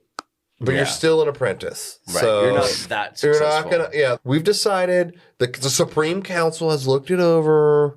Yeah. But that's where you get into the whole politics of this shit and how you gotta be there to build this camaraderie and these connections or whatever. It's, it's who you know a lot. See, that's why I don't think it's camaraderie. I think camaraderie is bullshit. I think it's a system of it's a political system. Yes. That's what I think it is. It's a political system of the who's who. If you get all the people who know all the right people all together, I guess that's what I meant. Then you can start making moves. Maybe not camaraderie, but the whole connection. Oh, it's the connections. Yes. Yeah, that's what I meant. But it seems like that people join for the camaraderie, though. I feel like on the lower levels, it's like your bros. You're fucking hang out with you. We're going bowling on Tuesday tonight, boy. And you want to get a polo. And you want to get a, you know what I mean? Members only jacket. Members only jacket. Members only, bitch. I feel like the intentions are good. They're trying to be like it's like a crew. Yeah. Oh, that's what they fucking promote, But why I feel like it's what you're talking about. It's no. We can get a bunch of people in here. Very bureaucratic. Eric, I feel like in the beginning it was great, but then they started letting non-Masons in, and they were like, "Ooh, But if we can get enough people in, if we can get enough high-level motherfuckers, it reminds me of imagine being I've never been there, so I'm not an expert. Imagine being at Harvard or Yale or something. Okay, so you're at Harvard or Yale. And you're trying to get into one of these fraternities, right? Right. It's not they let you in because you're a cool guy. Yeah. They're like checking your fucking resume and shit. And they're like, you were from Mexico City. In a fraternity. Yeah, but I went to University of Cincinnati, bro. No one gave a shit there. No, it's not the same. Yeah. I'm just saying, but it was still something. What did you guys think? No, it was for the camaraderie. That was actually for friends. I still talk to my fraternity brothers. They're still my friends to this day. But it had nothing to do with anything other than just being friends. That's what I'm saying. What about so when the you let entry people in, level. though? That's what I'm saying, though. The entry level was because he wanted that. No, but see, with my fraternity, there are no degree.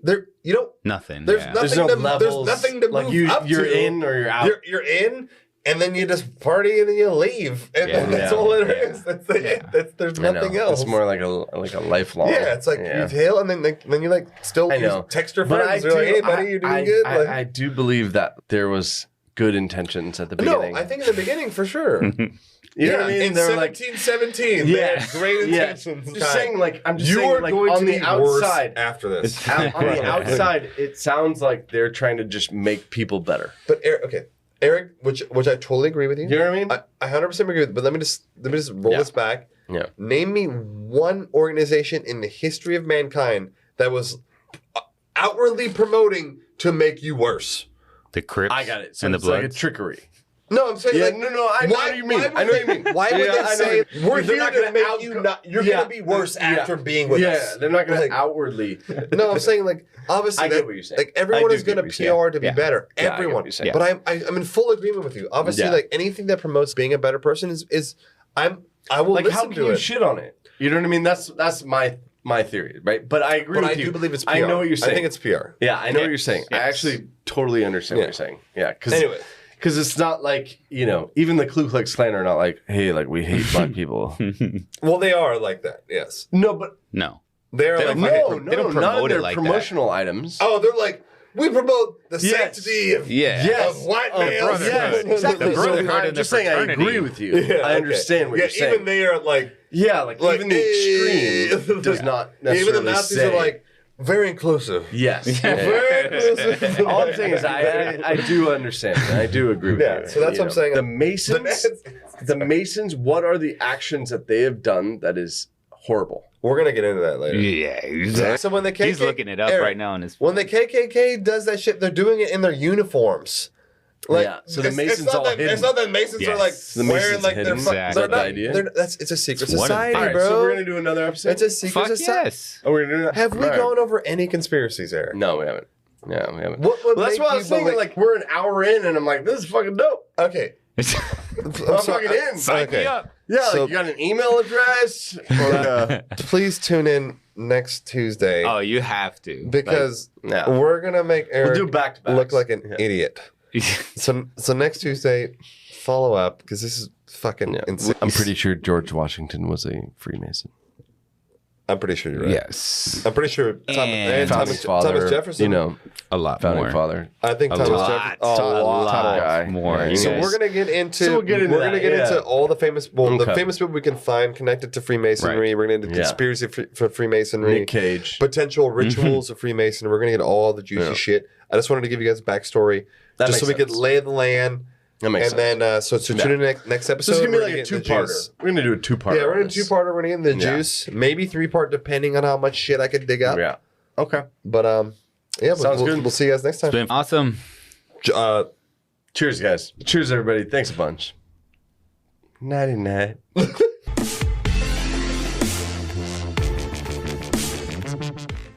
Hey, guys. I wanted to give you an update before getting on to the next episode. We had a couple listeners, really cool listeners, reach out who are Masons. One in particular really helped answer some questions, and we did get some things wrong. And so, sometimes it happens, and we just wanted to be upfront and say these are some of the things that we got wrong in this episode. So that way we get this right and we learn as much as we can. One of the things is Masons do not exclude anyone because of faith or because of race. So I think we made a couple jokes in there about that. Here are a couple of the basic things that are required for you to join. You need to be a good moral character and who believe in a supreme being. Now, what supreme being, it doesn't necessarily matter as long as it's a supreme being of some sort. You don't have to be sponsored. You don't have to be related to a Mason. Freemasons don't actively recruit people, and they don't actively ask for people to join. Really, it's about your free will, your own free will, and you asking. You then get interviewed, including meeting family, background checks, criminal history, etc. Sometimes your membership can be denied because of that stuff. So one of the big things that were brought up as something that we were wrong and we joked a lot about was not having alcohol in the lodges. We joked about that quite a bit, but that is something that is not allowed in the lodges. There are some things out there that are not official Masonry. These can be considered clandestine and fake. The third degree is the highest. Whether someone receives the 33rd degree or not, there's no higher degree than the third degree. The 33rd degree Mason is well respected, but it is not higher than the actual third degree Mason. There's no talk allowed about religion or politics. It's a neutral organization that focuses on friendship and social interaction. This is from one of our listeners, and he sent a very personal message about what it means to him to be a Mason, and I thought it was pretty great and worth a read. Each person would have a different answer, so I can only give you my answer. I joined because of the history. I am a huge history buff and wanted to join to be part of something that so many historical figures were a part of. What I found has forever changed my life for the better. Being a Mason is a lifelong journey and commitment. I was welcomed into a group of strangers like I was family, and I am forever grateful to those I now call my brothers. I know that any help I would need is just a phone call away. Pretty great. Anyway, so sometimes we get things wrong, and we just wanted to add some of that info just straight from Freemasons. So we love it. Keep reaching out. Talk to you guys soon.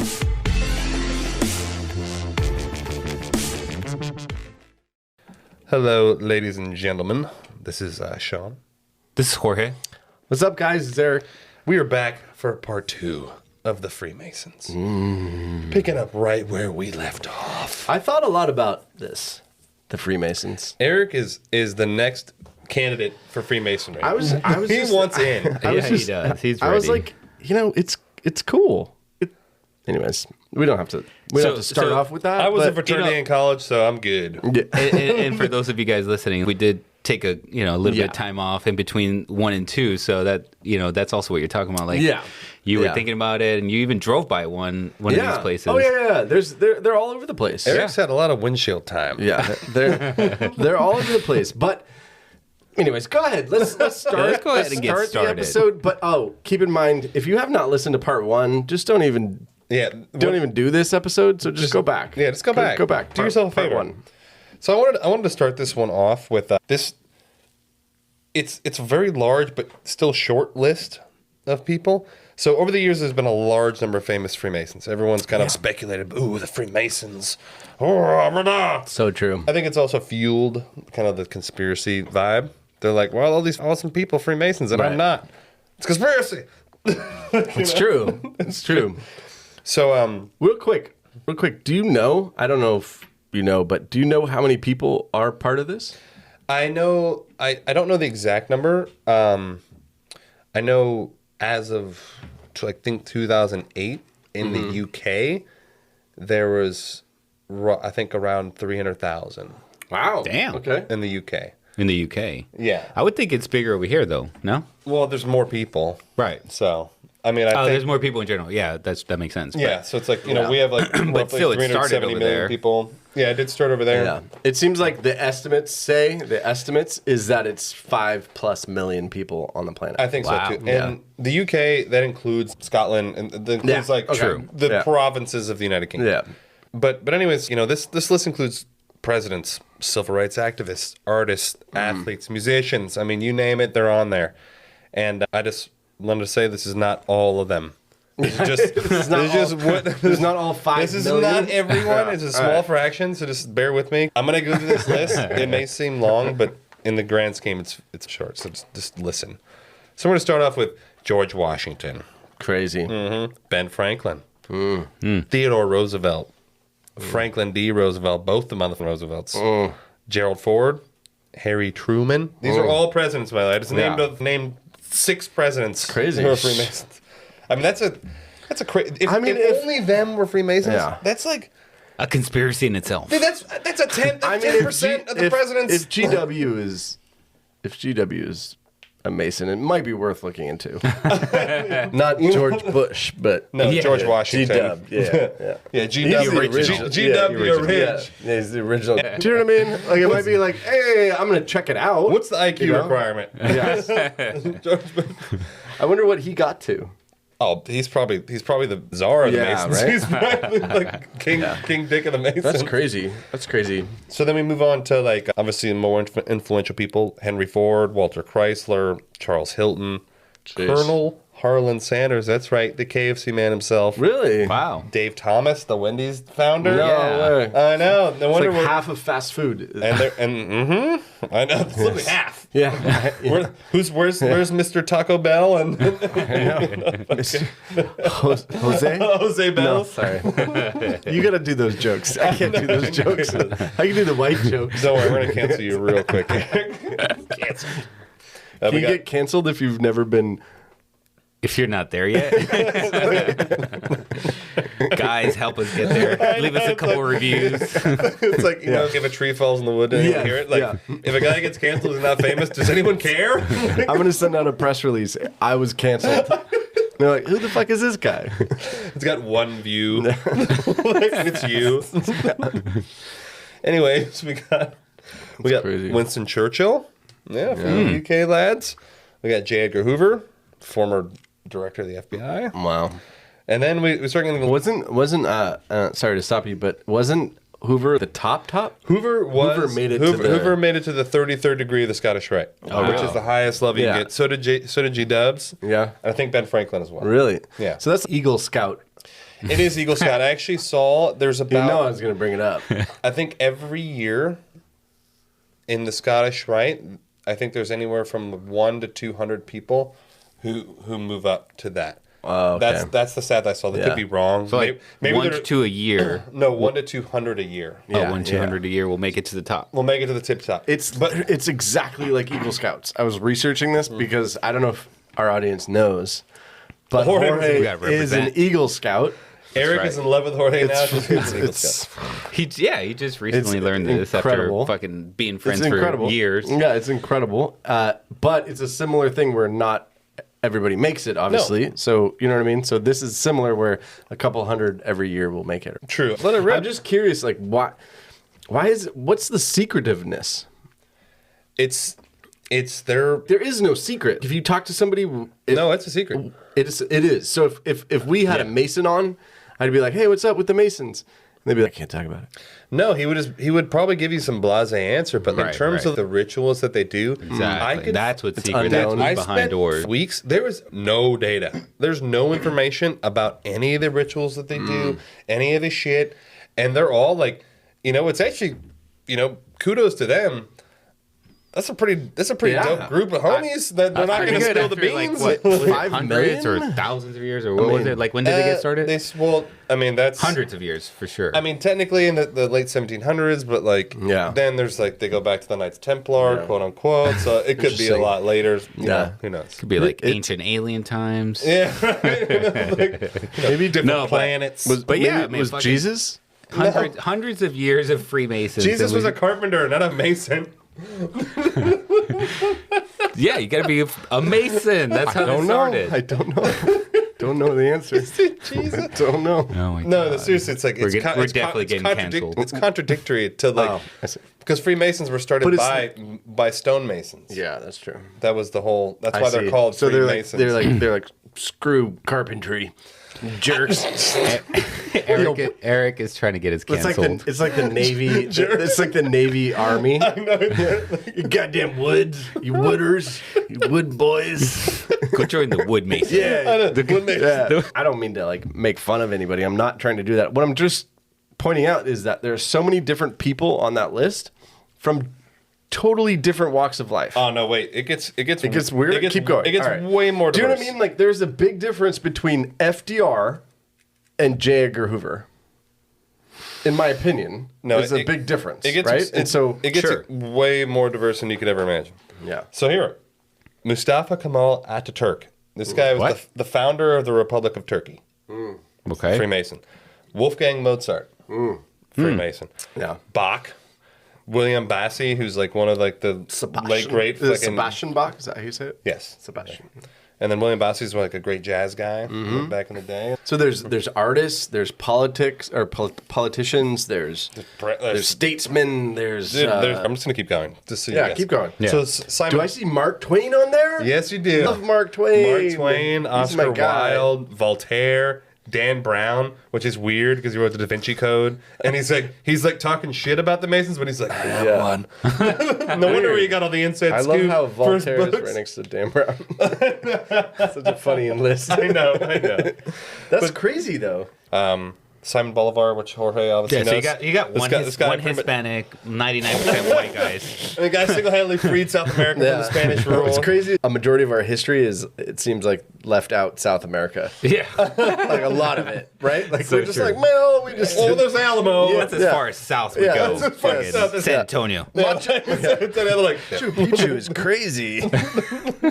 That's it. That's all we know. All right. We gotta do another episode on more pyramids and include some Machu Picchu in there. Dude. Then we got guys like famous scientist Sir Alexander Fleming, guy who discovered penicillin. Yeah. I mean, holy shit. We got Edward Jenner, guy who pioneered the smallpox vaccine. He's known as the father of immunology. We got Joseph Lister, revolutionized the craft of surgery. Steve Wozniak, co-founder of Apple. Hey, that's Steve, cool. He's still around. Yeah. It seems like a cool guy. Yeah. We got Jesse Jackson. Booker T. Washington, W.E.B. Du Bois, Thurgood Marshall, Al Sharpton, all these civil rights activists. Oh, wow. I know. So then we got like famous explorers. We got Davy Crockett, Lewis and Clark, Charles Lindbergh, Buzz Aldrin, and John Glenn. 2 astronauts. So was the moon landing orchestrated by the Masons? Freemasons know. They know. We need you to join and find that out. Yeah, Eric, you need to get the inside scoop for us. If I could swing it, we'll see. You can swing it. Yeah? Yeah. Yeah. I wonder what it takes to, because I know, keep bringing it back to being an Eagle Scout, but becoming an Eagle Scout, you had to become an astronaut. Do things to get badges, and you know what I mean? Yeah.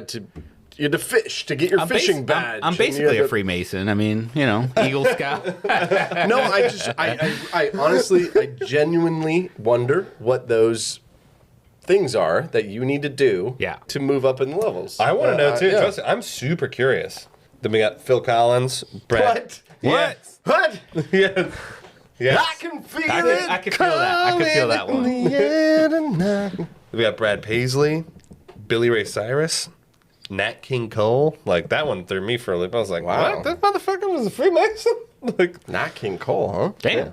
Then we get into athletes. We got Shaq, Scottie Pippen. For real? Bob Dole. Scottie Pippen. Scottie Pips is a Freemason. But not Michael Jordan. Because Michael Jordan didn't need to be. He's like, I'm already a GOAT. John Elway. Don King. Sugar Ray Robinson. Jack Dempsey. Okay, I love the mixture Arnold of Palmer. I love how we're not kept to a category. We jump around. And well, Don King's in sports world. I had to throw him in there in that same category. And then the last 3, which are probably my 3 favorite: John Wayne, okay, nice. Harry Houdini, and Richard Pryor. That's cool. Wow, that's cool. All right, that's impressive cool. though. But I mean, seriously, like, That's impressive. There's so many like weirdly. It just all walks. absolutely. Like, all the spectrums are in these famous people. Every aspect. So they really at least every famous aspect. It's like spiderwebbed into like all the aspects. Of so, does it seem like it's majority wealthy people?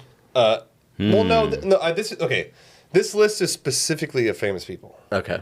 I didn't make a list of Steve Timmons. Yeah, that's true. Nobody knows. My next door neighbor. Who gives a shit about that? So moving on, since I couldn't find absolutely anything about rituals at all, 0. Yeah. I could find It's probably confident. Not even speculative. Yeah. Not even someone like talking shit. Like, oh, this is what they do. Found 0.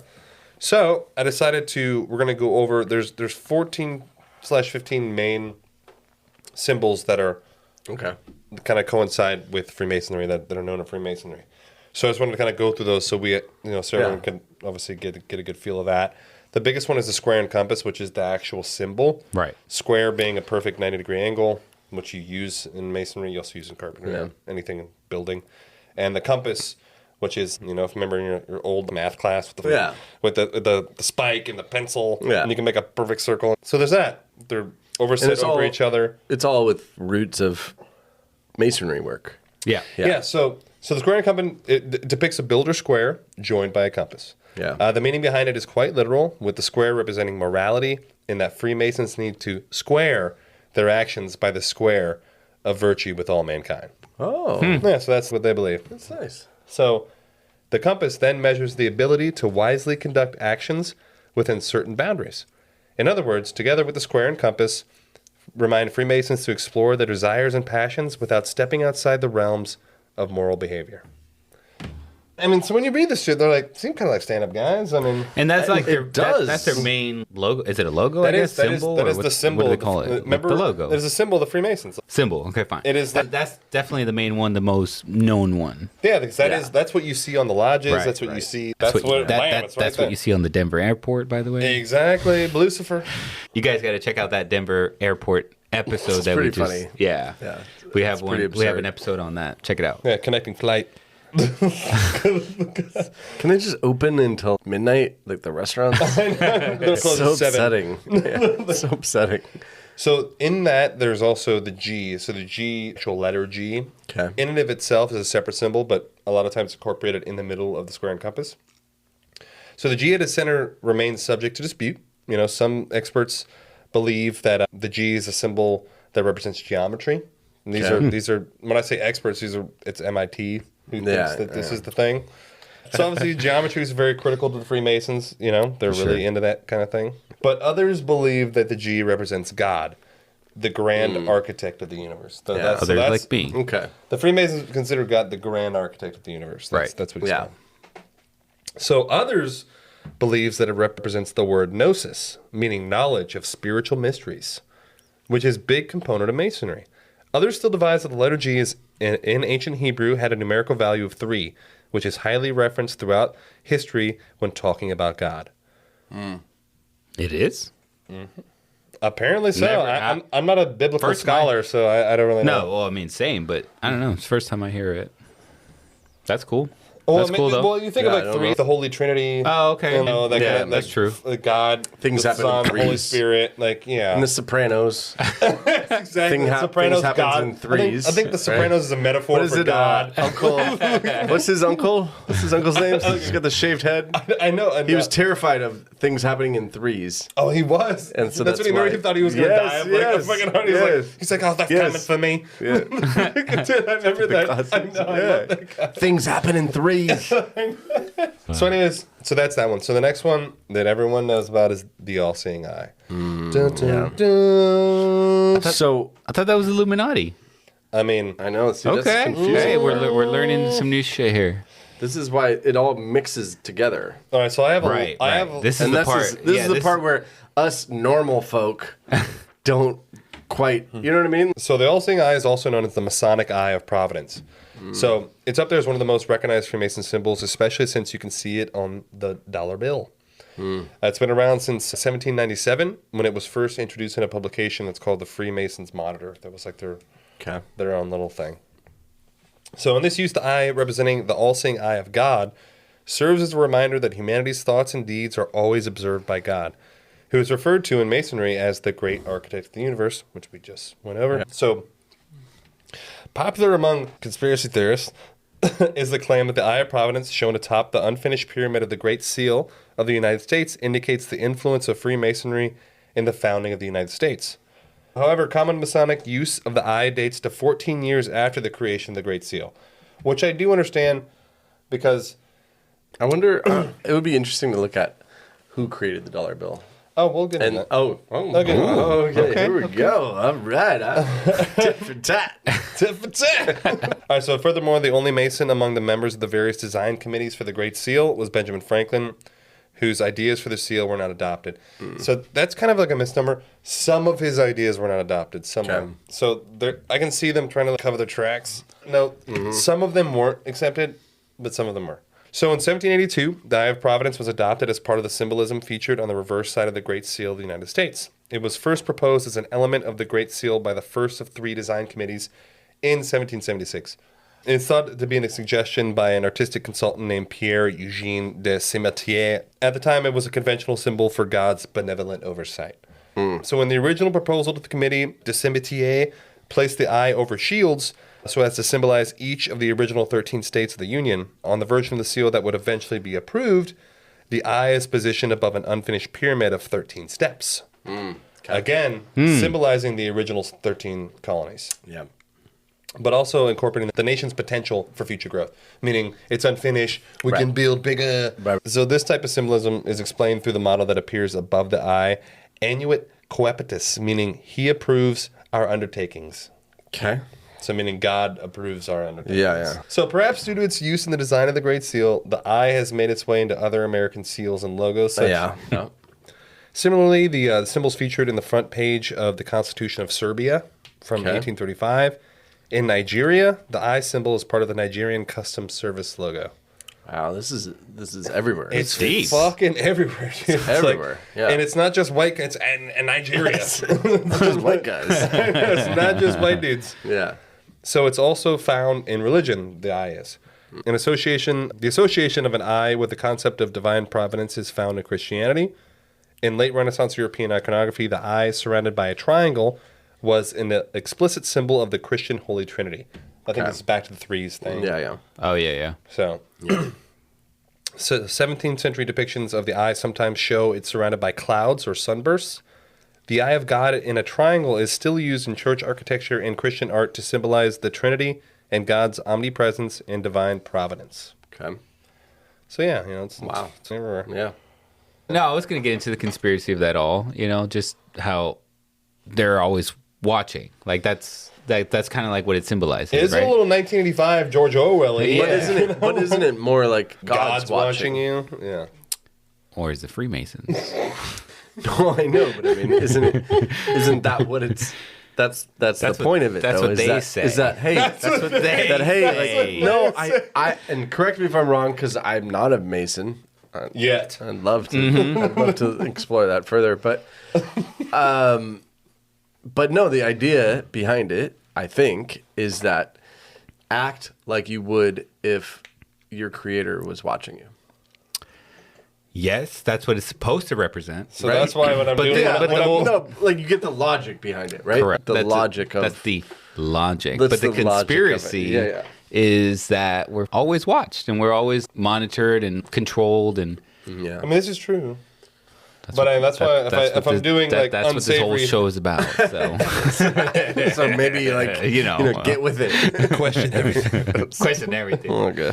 well, next time Eric's doing some unsavory acts, he's gonna flip his dollar bill over. No, I'm gonna be like, to the face side. I'm gonna be like, I should probably act like my creator's watching me. So the next big one, symbolism wise in Freemasonry is called the anchor and the ark. Okay. It's literally an anchor, and the ark being like an ark, Noah's Ark. Yeah. Okay. So the anchor is used a lot in Christian symbolism and has been adopted by Freemasons to have similar meaning. Basically, it represents hope as well as peace against stormy weather. Okay. Anchor you down. Yeah. So an anchor is used quite literally as a way of grounding a ship. We all know that. And in the same way, the symbol talks about living a life that is grounded in hope and peace. Okay. So in the third degree, which is the various third degrees. level. How many degrees are there again? Well, it depends. 33. No, that's in the Scottish Rite. Okay. In traditional and in normal Mason, there's only 3. Oh, okay. Yeah, this is news to us. We did it on the first episode, boys. Sorry, So Eric and Jorge forgot everything. No, but that's the highest level over here. It's called Master Mason would be the third degree in some forms of Masonry. Obviously, in the Scottish Rite, there's a 33rd degree, which is the highest level you can get to. Okay. So in the third degree, whose teachings all relate to life and death, the anchor and the ark are emblems of a well-grounded hope in a well-spent life. Okay. They are emblematical of the divine ark, which safely wafts us over the tempestuous seas of troubles. Holy shit, that was a mouthful. I know. Emblematical. Emblematical. Yes, it's a great word. And that the anchor which shall safely moor us in a peaceful harbor where the wicked cease from troubling and the weary shall find rest. I mean, this is a quote. Just so you know, I didn't make that up. You're like, that's not my normal vocabulary. Communicate. Yeah. So the next symbol is the Masonic gavel. So in the operative stonemason era, the common gavel was a tool used to break the rough edges from the stones in order to perfectly fit them into place. So it's an actual, it's like a hammer. So the Masonic gavel is an emblem of authority used by the master of the lodge to show his executive power over the assemblage by punctuating its actions. In this capacity, order is maintained and a structured outcome to the proceedings is achieved. Order in the lodge. So, in speculative Freemasonry, the Masonic gavel is used to symbolically divest the heart and consciousness. What's speculative Masonry? It is just another. It's an offshoot. It's another brand. There's like 40. It's an offshoot. There's like 40 different types of Freemasonry. Okay. Right. So, that is used symbolically to divest the heart and consciousness of all the vices and excesses of life in order to ready ourselves as if we were living stones. So it's, how the hand used it, the stone, to make it perfectly fit. It's to make yourself fit the life you're meant to. So this isn't Judge Judy's gavel. That's what I was going to ask. So it's not really different. It's not really a order in the gavel, order in the lodge type of gavel. No, so the head of the gavel is rectangular, and it's flat on one end, and it could be slightly pinched to come to a point, almost like a little spike-ish. A little house type. Yeah, it's like a little triangle house. At the bottom, it's flat. You just said top. Yeah, it's triangle. meant for you can imagine as a mason back in the hizzy, you want a little sharp little end. You can and then hit it off at the rectangle side. Yeah, almost like Andy Dufresne's little pickaxe. True. Exactly. Yeah. You're a pop culture king right now. Damn. Jesus Christ. Yeah, you're on point. And a friend. Yes. We'll put a picture on the website so you guys can check that out. Yes, and we'll put up all these symbols so you can see because they're very obscure. I didn't know about any of them. Oh man. All right, so the next symbol is the Masonic sheaf of corn. What the fuck? Yep.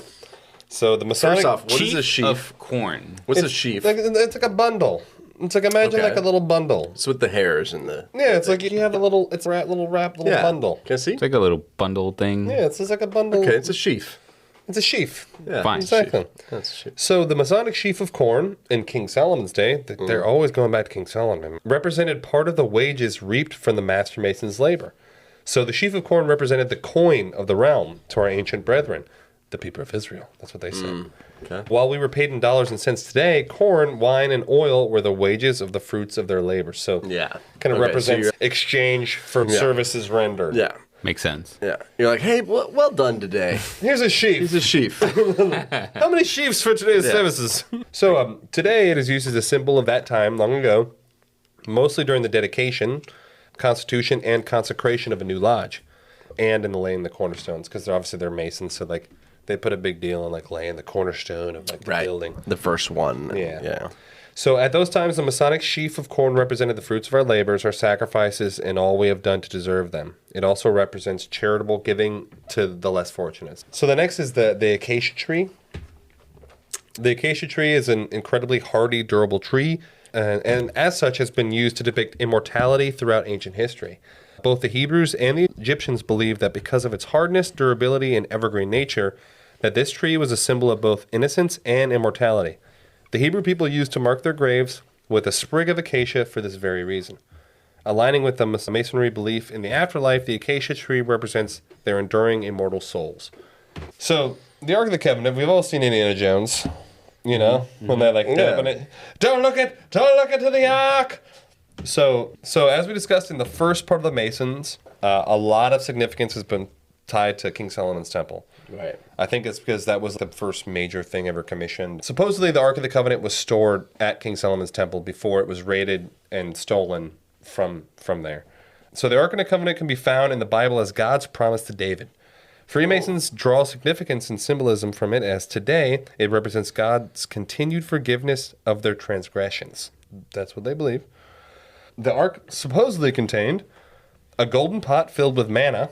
The Lord commanded Moses to fill a gold vessel with manna and keep it in memorial to future generations of how God fed them in the wilderness.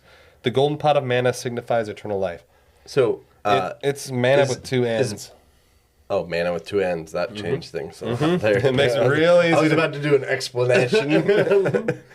So, hey, there's level 17 manna, an edible substance which God provided for the Israelites during their travels in the desert. So there was a gold pot filled with that. Yeah. There was also Aaron's rod. Sounds tasty. I'll have the manna salad, please. I can go for some manna right now. And with a side of Ezekiel bread. I like that. I like it. I like it a lot. Have you ever tried bread and wine? No. That was like a staple. Like dunking it? Yeah, like it seems like it was a Like staple. real bread? Okay. Like, I I didn't know if like you were a talking about like sourdough bread, maybe dip it in wine. I don't think they had sourdough back in the day. sourdough. He's like, What do you think it was? it was Ezekiel bread. Come on, What kind of bread do you think it was? Dude, it was made with millet. It was like millet bread. It was Ezekiel bread. No. Sounds For a No wonder second. they dunk it in wine because it never tastes mind. like shit. right. You think there was gluten in it? No, it's gluten free. Yeah, it's gluten-free. It's millet. Yeah. Gluten free. No wonder they were so thin. I know, they were in the desert and like, fuck. Meanwhile, I've got like a patch of gluten right here. Do you know what I mean? It's definitely not the Coors Banquet. It's not the Coors Banquet. That's not the problem. No. How many there's less calories in here than some millet bread. Yeah, it's the bread. It's the bread. It's the bread. Fucking It's Monsanto. That's what it is. Anyways. So there's a Masonic altar. So today, the Masonic altar within a Masonic lodge, upon which resides the holy books, which I would love to see what's in those. Like, what's up in the holy books, bro? The holy books. The holy books. That sounds interesting. Yeah, because it's not less like Bibles. It's probably some other books. You know what I'm saying? So it's an altar. It's a literal altar. Yeah. Like you walk into a church, it's like an altar. Okay. So it's a symbol of a place of communion with the supreme architect of the universe. Okay. I mean, no wonder people just call it God. No one wants to say the supreme architect of the universe all the time. No. I'd like to give thanks to the supreme architect of the universe. It's so much words. Yeah. Like, stop saying it. However, in ancient times, this is great. In the ancient times, they were a place of sacrifice, atonement, and communion with the supreme architect. So maybe like back in the day, they were doing some blood sacrifice, blood oath. It was their own, their own religion, whatever you want to call it. Yeah, we'll get into that later. I don't know. I don't think it's. So Eric is about to become a lawyer to defend. It doesn't. Defend I know. Masons. I know. Anyways, the next is the cable towel, which is really, it's just like, it's literally rope. Yeah. So this cable towel is part of the dress of a candidate in which he agrees to go to the aid of his brother with all of his power. It's literally put onto his thing. Rope, and it's like rope and it's tied up like this. So you're. Okay. No, I'll explain. So no, I get it. And it ties your robe together. Yeah, kind of. Yeah. It doesn't really, but it's just on your robe. It's a pretty hot excess. By excess, he means accessory. Yes. No one else. For those not paying attention. For those not up with pop The culture, times. like Eric is. So the length of the rope is symbolic of the first brother's abilities. It is defined also as a cable's length, which is symbolically measured as 3 miles for an entered apprentice. Obviously, he's not wearing 3 miles of rope. It's impossible. Right. So with its 2 ends, it binds a mason to the fraternity as well as bonds the fraternity to the mason. So it's almost saying, yo, we're with you. Yeah, this is our... You in, you're not getting out. You got me, I got you. Yeah, and you say some shit about our rituals? Yeah, this is I'm gonna yank that rope. Yeah, that rope is gonna gonna hang you. Yeah, I'm gonna put that shit around. You're gonna your hang neck. yourself from like a broom closet. When you guys talk ghetto, you guys remind me of Will Smith trying to talk ghetto. Bad boys. When he's bad boys. I ain't going back to jail. Yo, hey, I'm Mike Lowry. I'm Mike Lowry. That's and also you're funny. like, well, are you really Like- ghetto? Like you're driving a Ferrari. Like yeah, when was even the as last time you were ghetto? No, even Will? as Mike Lowry he drives a Ferrari. I'm like, know. what is that? Yeah, he was doing Martin. Martin was the one that was like, "Oh, I'm Mike Lowry. Oh, yeah. Oh, I'm Mike yeah, Lowry. Mike Lowry. Yeah. You wanted Mike Lowry. You got Mike Lowry." I'm Mike Lowry. It does make us laugh. We're still talking about it 30 years later. I know, seriously. Yeah. Good on you, boys. Good on Martin you. You know Lawrence they're coming out with another one. No way. Yeah. The last one was not good. I know the last I'm one. sorry, the Yeah, last no. one But I was do like, love the Bad Boys franchise. I do, but Bad Boys 2 it's done. was It's great. It's over? Oh, Dude, it's the last done. one was trash. But are you going to go? Are you going to watch it? I When mean, the new like, one comes out, you're gonna show up. Probably. so the next is the Masonic shoe, also known as the Masonic blue slipper. So the Masonic shoe is symbolic of physical confirmation of a spoken deed. So the unloose of one shoe and give it to another was the way of confirming a contract in ancient times. Because I guess, if she was mad important, you were like, dog, like, I promise you I'm going to give you these goats. Take my shoe. Take my shoe, player. Somebody's like, "What are those?" You get what I'm saying? You guys, I love when you guys go get up. I love it. Keep going. Keep going. Sorry. So Wait, need some fresh kicks. Let me get you that Masonic shoe. It's a fresh drop. dude, I got those Masonic 5s, bro. Like, you ain't ready for it. Masonic 5s. That's a good one. It's a fresh drop. Dude, you're gonna be dripping all through the temple on these, boy. Like, you ain't ready for it. Okay, so for us white people, I don't even know what dripping means. Dripping is a good thing? No, you know what the drip. You drip. You drip. I don't know what that means. It's like I just really think of erectile dysfunction and then dripping out. And that's the droop. Yeah. Not the drip. that's how off I am. Okay, so All right, here we go. so in the first. By the way, real quick, it's actually fun fact. You can get custom Converse with with the Masonic, Yes, check it out. Oh, damn. I'm gonna get Eric some.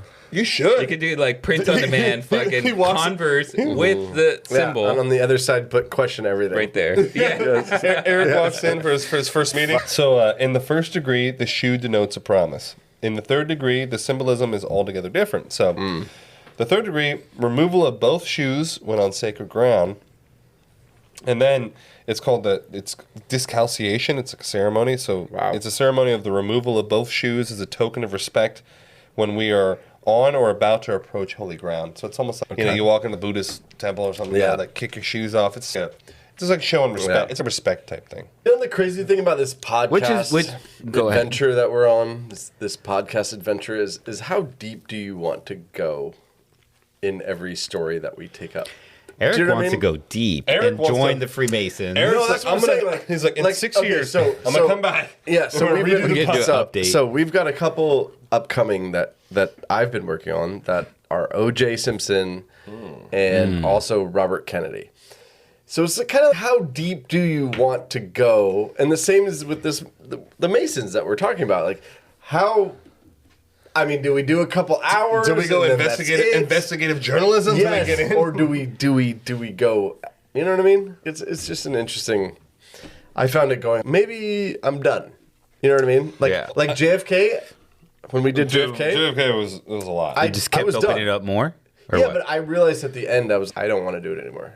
Yeah, we made 5 episodes. Yeah. Do you know what I mean? Yeah. Well, you get to a point where you're like, I'm done. Yeah, I don't want to do it anymore. And not only that, like similar to what Sean's going through, there's nothing else out there that I know. Like unless you go other than going in, exactly. It's either that or yes. How do I get? How do I view? And also, I want to also respect them. I don't want to like hack their shit. No, of course not. Like break their confidentialities and you know what I mean. So the last of the major symbols is called the 47th problem of Euclid. So the 47th problem of Euclid. So the 47th problem of Euclid. Euclid is the father of geometry, by the way. Okay. But it's also known as Pythagorean theorem. Yeah, I remember that. It's symbolic of the need to square your square. Because obviously, if you look at Pythagorean theorem, and it's accompanied by a very interesting kind of symbol. It's like 3 different squares, and it's the 3, 5, 3, 4, 5 problem is exactly what it's called. But so in everyday practice, this means to keep your life in order and in building infrastructure. It is the method Freemasons follow when laying foundations. So it's actually, and literally, Euclid was trying to solve this problem. Yeah. So Euclid solved this problem 150 or 200 years before Pythagorean existed, before he was even there. And so then Pythagoras came up with Pythagorean theorem, but it's literally it's a geometric problem. Yeah. And you're able to solve it. It's really confusing. But basically, it's supposed to represent what? Keep your life in order, is that what you said? Yeah, it's just, it's just keep your life in order and building infrastructure. Check yourself. But check yourself. Yeah, you better square your square. Yeah. You better square your square. So now on to the finale. These are the conspiracy, and they're really weird. And so, okay, I just want to say this now. Yeah. I'm just reading. Yeah. I'm literally just reading. These are not my core beliefs. Okay. I like the disclaimer. I'm just reading. I like the disclaimer. So I'm literally this note that I'm reading. Okay. Okay, so firstly, some of the conspiracy theories involving Freemasons and the Illuminati, there's a lot of, the Illuminati and Freemasons are in cahoots. Also include the Knights Templar and the Jews as part of a supposed plan to universally control the society. Right. So, I hate to be the idiot in the crew. Too late.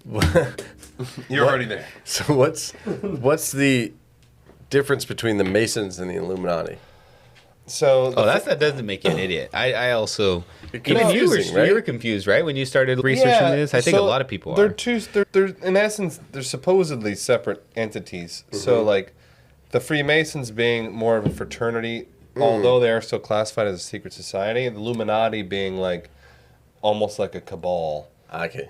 In essence, a group of the quote-unquote illuminated. They're even more secretive and more because people don't know elusive. if they don't know if they really exist or not. I see. Whereas the Freemasons, you go to freemason.org. At least a little bit of documentary. There's lodges everywhere. Yeah, I see. You just waltz on in.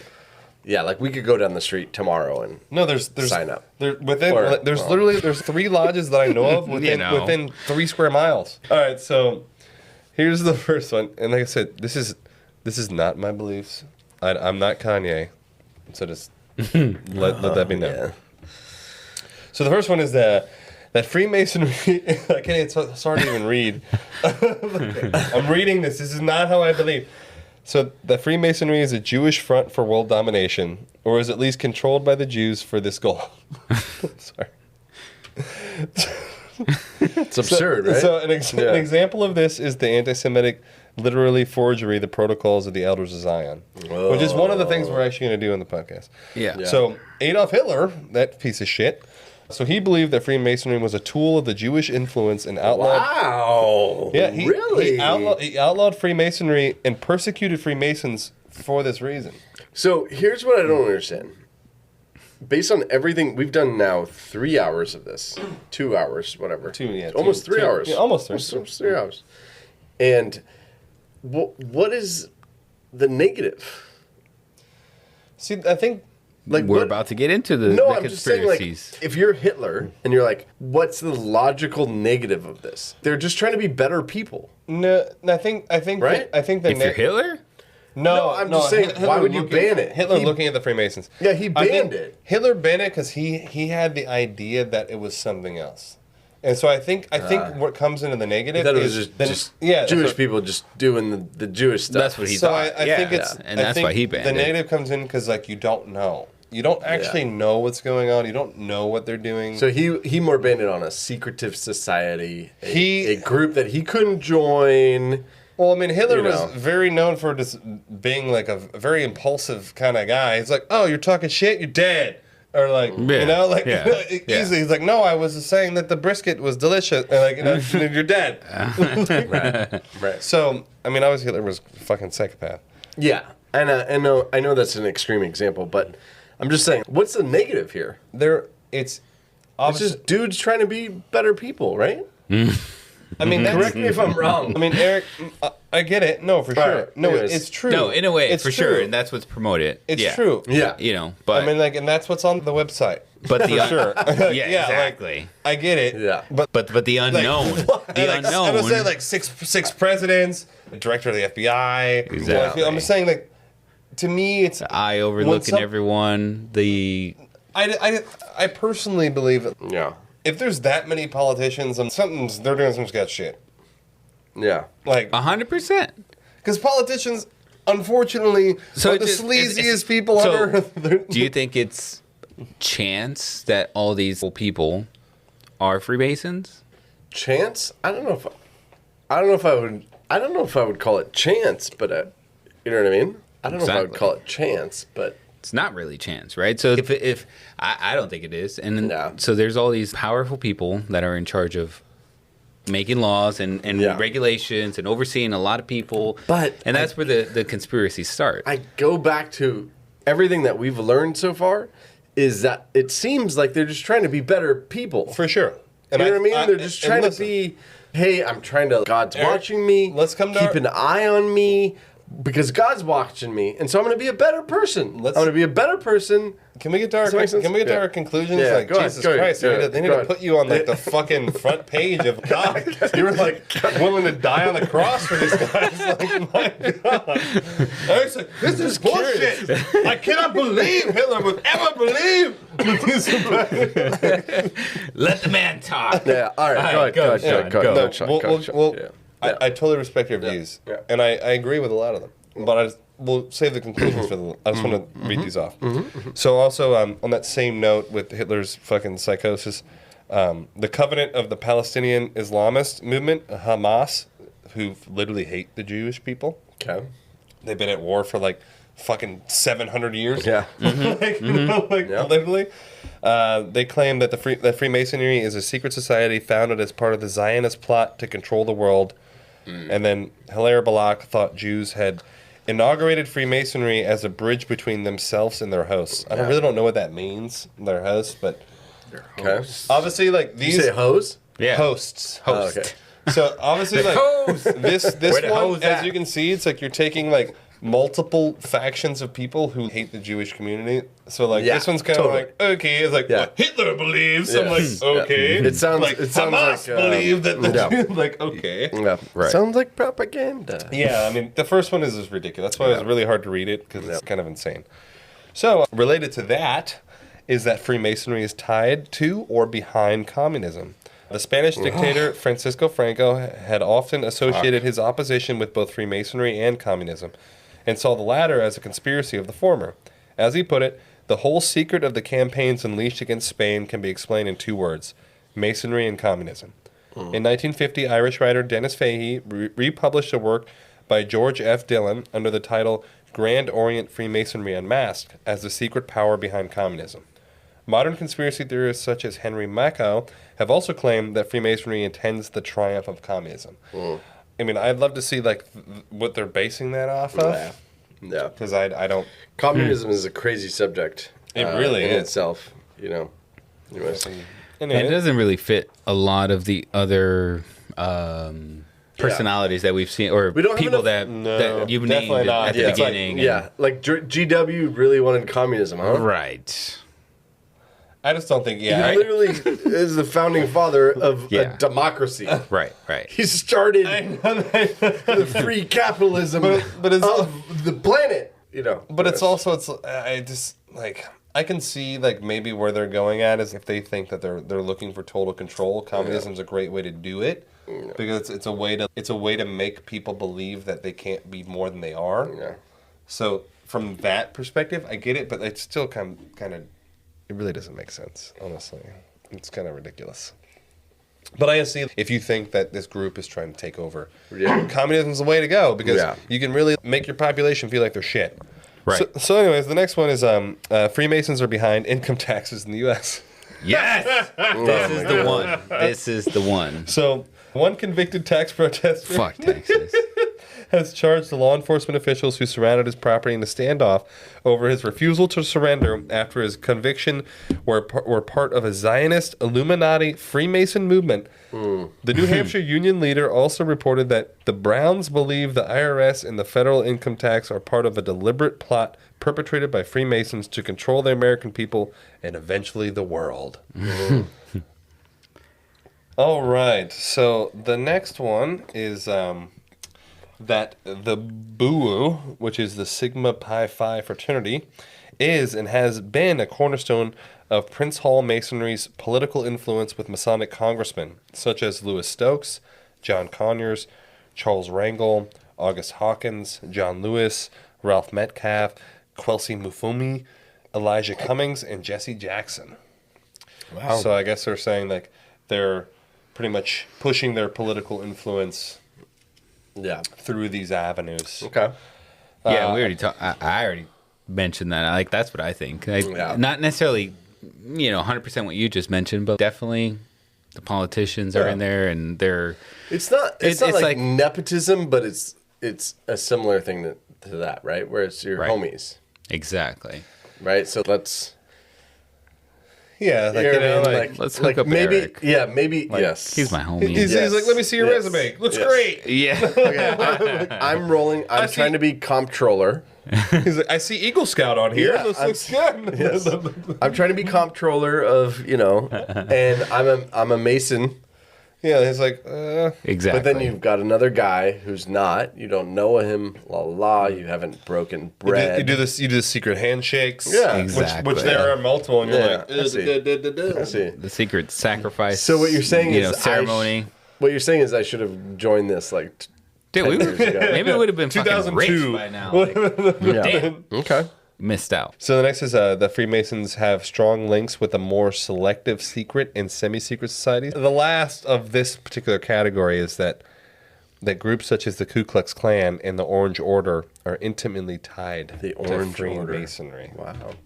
So the next is on the religious occultism spectrum. Okay. The next is that they worship the Hal, which is an evil figure in Islamic eschatology similar to the Antichrist in Christianity. So pretty much like the devil, in essence. So pretty much he would pretend to be the promised Messiah, and he would appear before the day of judgment. So in essence, just like imagine Satan, but like in a different religion.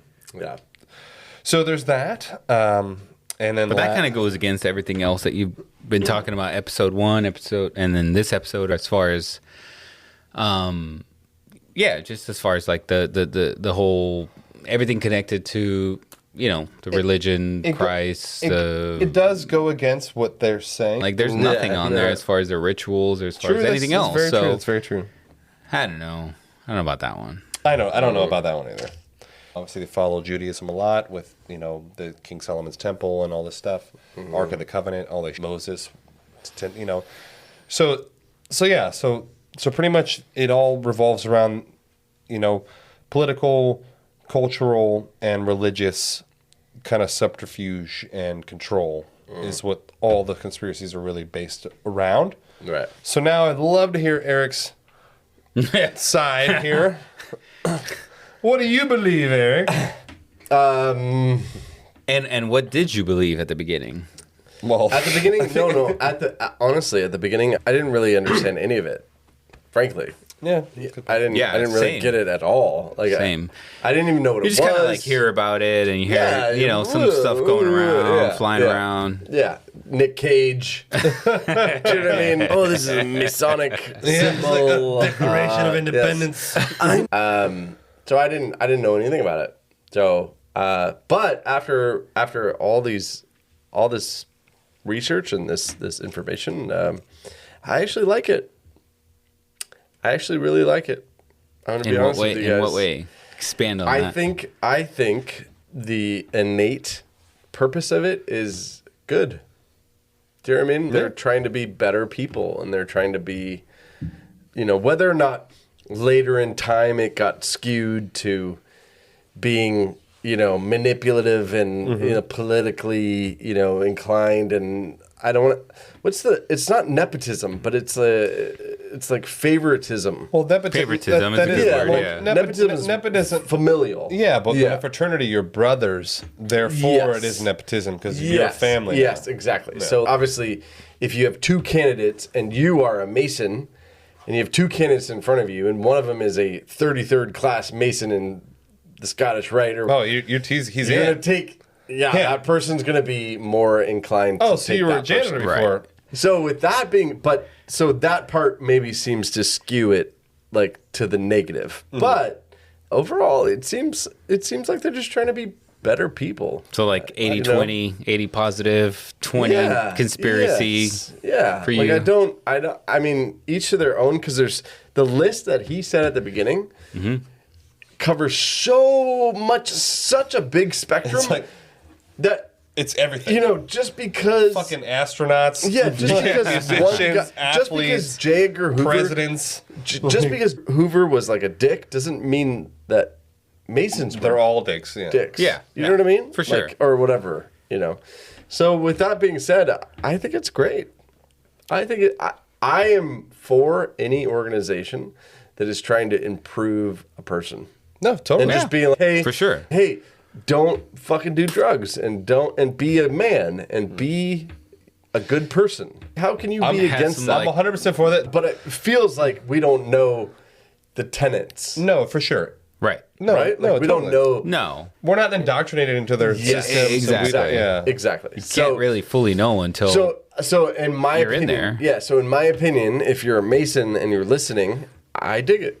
No, totally. All right. And we want you to call in I'd and love reach to know out more about it send us an email or something. I don't know. Because the strange part is it is shrouded in mystery. Yeah, because no one. Yeah, we're obviously doing an episode on it. Yeah, that means for sure. It's shrouded in mystery. Yeah. You know what I mean? Yeah. So and some conspiracies. I mean, I do believe some of the maybe a mixture of the conspiracies that you went over, as far as like, I do believe that it started as a different thing than it is now. Yeah. Mm-hmm. And there's a lot of political influence, coming from there and whatnot. And so that's where I think the conspiracy comes from. Do you have other members that are not maybe, part of the conspiracy? For sure. Is that 100%, right? Yeah, for sure. Probably the majority. Like, Probably the majority. Probably the majority. But I do think that, there's definitely a lot of conspiracies are substantiated, but maybe not substantiated. That's the wrong word. But I definitely believe some of these conspiracies that we went over in like a mixture of them, necessarily not one by one. But I don't know. I just don't get what they're doing wrong. No. Okay. Well, here's no one's saying they're doing anything wrong, right? I mean, but where I'm at is I do believe it was founded for a good purpose. Yeah, I do believe founded. Yeah, that was a long time ago. No, just hear me out. I do believe it was brought about on a good purpose, and I do believe for the most part it likely is still going on like that. Yeah, I do believe probably 98% of all Freemasons are like just trying to be better dudes and just trying to be good, part of a fraternity. Be good fathers, be good fucking brothers and uncles and dads and like, sons and just, trying to live their life and be fucking great and be happy. Yeah. But, there's that other 2%. And that's where like there's too much influence to be had. And it's really easy to manipulate a platform like this because you have you have supreme access to all the top people that you need to network with in order to make shit happen. And I'm sorry, but it's too much power. A lot of these. That's the thing. It's too much power. It's too much power, and and it's really easy. That's what you don't like is the too much power. It's really easy when you have such a nice good thing to fall back on. You're like, oh, we're Masons, bro. It's all about living your life. Live your life, yeah. And then when they're top, it's almost like, funny example, the U.S. government, right, where it's founded by G-Dub and the boys, and they're like, we're not gonna have the same English shit happen again. And then what do you know? The whole reason the U.S. exists is because the colonies will stop taxing us, king. And the king's like, I'm on my island. And they're no more taxes. Fuck this. We want to be our own place. And they revolted, and they won, and they created the United States. And what do you know? The IRS comes fucking. We're gonna need that text. We're gonna need that text. No, this is a different conversation. No, but that's taxation without representation. No. That's a difference in tax. Yeah, but the founding fathers did not believe in taxes. No. Just so we're all clear. But listen to me. Did not. But Eric, they believed in taxes. But Eric, they did not believe in taxes without representation. Who's representing you? What do you mean? The Senate and the representatives? Yeah, no, all those people. That's my point. Look at the government. Look at all these politicians that are Masons. Yeah. They have your best interest in mind? Well, whether or not they have my best interest is different. That's a different. So you're saying that it doesn't have anything to do with... But the system is set up that way. No, it's set up that way. The system is set up to vote for somebody who should have our best interest. But right. See, that's why I think that that's where the conspiracy is, and that's where it's all about power. It's all about manipulation because, unfortunately, almost all politicians are pieces of shit. Yeah, it's the truth. It's the truth. And there's a great point. And the funny person who made this point was Joe Biden, like 30, 40 years ago when he first got elected to Delaware or Maine Senate, and he literally is on an interview. There's a little video of him on an interview. And he's like, well, I wouldn't say that I'm not corrupt. He's like, someone's got to pay for the campaign, and then you gotta then you're in their pocket. This video. I'll send you the video. It's ridiculous. I'm paraphrasing what he said, but he's literally in essence is saying, I am now in the pocket of someone who pays. That campaigns are expensive. Right. He can't afford that himself. Yeah. And no politician can, and no civic servant, public servant to serve the people. Yep. How is almost every politician a multimillionaire? How is that? They weren't multimillionaires before they got in politics. How are they now? How? Well, no, that's how is that possible? How is that fucking statistically possible? Because it's corrupt, and so therefore, okay, but the fact no that one there's this many politicians, how does that relate to? It just means it's money related. No, it's corrupt. I know, but it just means It just means the upper class is more. No, it's more no, power how does that because relate of the to money. Freemason? No, I know, Sean. Yeah, listen, because you're the one making the point. Hear me out. Yeah, I'm almost done with my rant. Okay.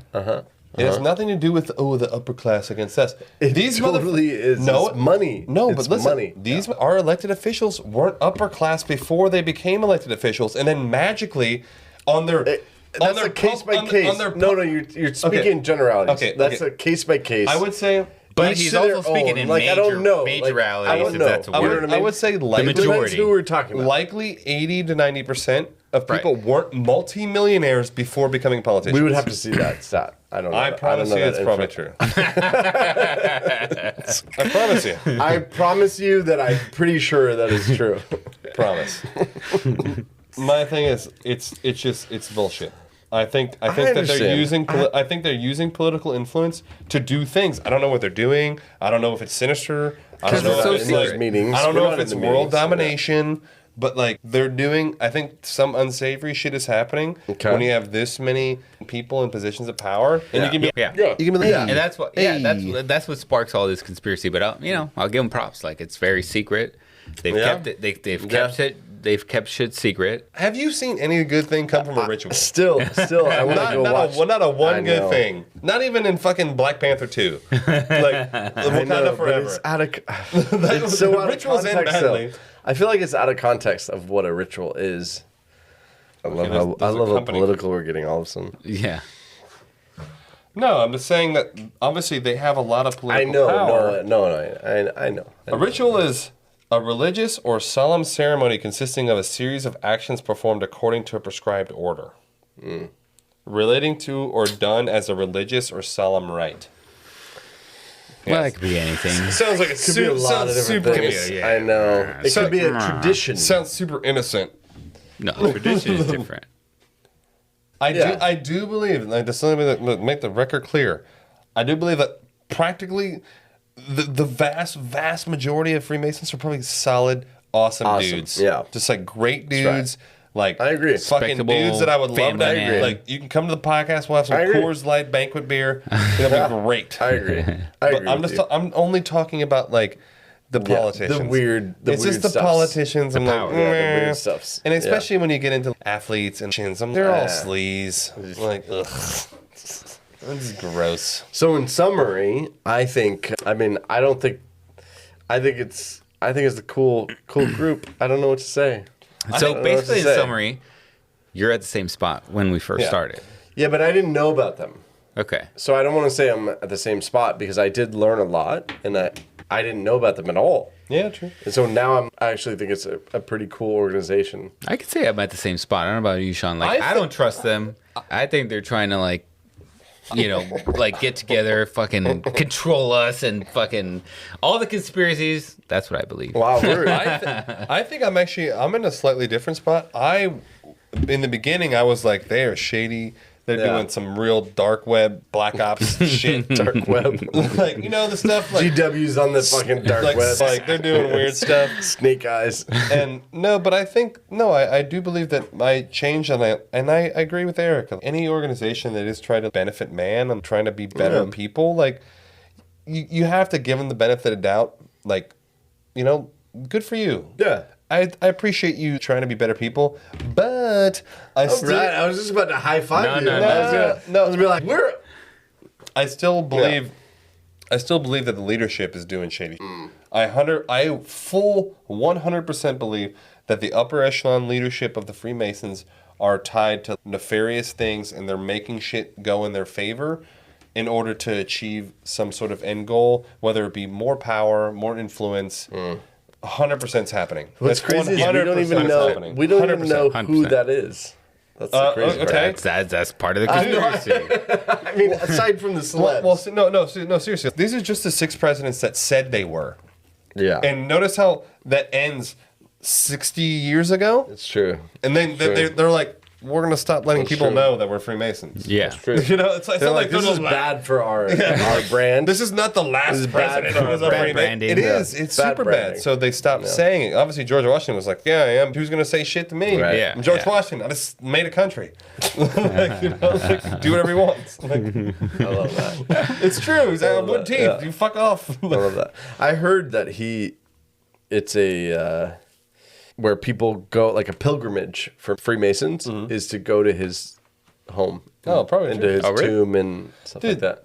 I'm just saying, because he's like an OG Mason. Before we end off here, George Washington was a badass, bro. Dude, I love that guy. Dude, he became a general. He was like 20. I really love that guy. Like, I could barely like support my life at 20, let alone be a general of an army against the biggest power in the world. Fuck that.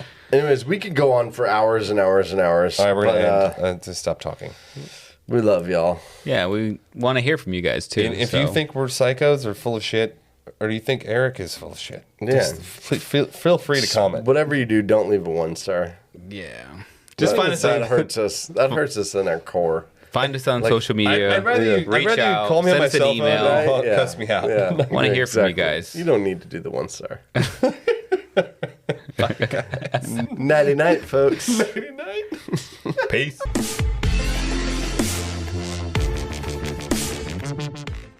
Hey guys, I wanted to give you an update before getting on to the next episode. We had a couple listeners, really cool listeners, reach out who are Masons. One in particular really helped answer some questions, and we did get some things wrong. And so, sometimes it happens, and we just wanted to be upfront and say these are some of the things that we got wrong in this episode. So that way we get this right and we learn as much as we can. One of the things is Masons do not exclude anyone because of faith or because of race. So I think we made a couple jokes in there about that. Here are a couple of the basic things that are required for you to join. You need to be good moral character and who believe in a supreme being. Now, what supreme being, it doesn't necessarily matter as long as it's a supreme being of some sort. You don't have to be sponsored. You don't have to be related to a Mason. Freemasons don't actively recruit people, and they don't actively ask for people to join. Really, it's about your free will, your own free will, and you asking. You then get interviewed, including meeting family, background checks, criminal history, etc. Sometimes your membership can be denied because of that stuff. So one of the big things that were brought up as something that we were wrong and we joked a lot about was not having alcohol in the lodges. We joked about that quite a bit, but that is something that is not allowed in the lodges. There are some things out there that are not official masonry. These can be considered clandestine and fake. The 3rd degree is the highest. Whether someone receives the 33rd degree or not, there's no higher degree than the 3rd degree. The 33rd degree Mason is well respected, but it is not higher than the actual 3rd degree Mason. There's no talk allowed about religion or politics. It's a neutral organization that focuses on friendship and social interaction. This is from one of our listeners, and he sent a very personal message about what it means to him to be a Mason, and I thought it was pretty great and worth a read. Each person would have a different answer, so I can only give you my answer. I joined because of the history. I am a huge history buff and wanted to join to be part of something that so many historical figures were a part of. What I found has forever changed my life for the better. Being a Mason is a lifelong journey and commitment. I was welcomed into a group of strangers like I was family, and I am forever grateful to those I now call my brothers. I know that any help I would need is just a phone call away. Pretty great. Anyway, so sometimes we get things wrong, and we just wanted to add some of that info just straight from Freemasons. So we love it. Keep reaching out. Talk to you guys soon.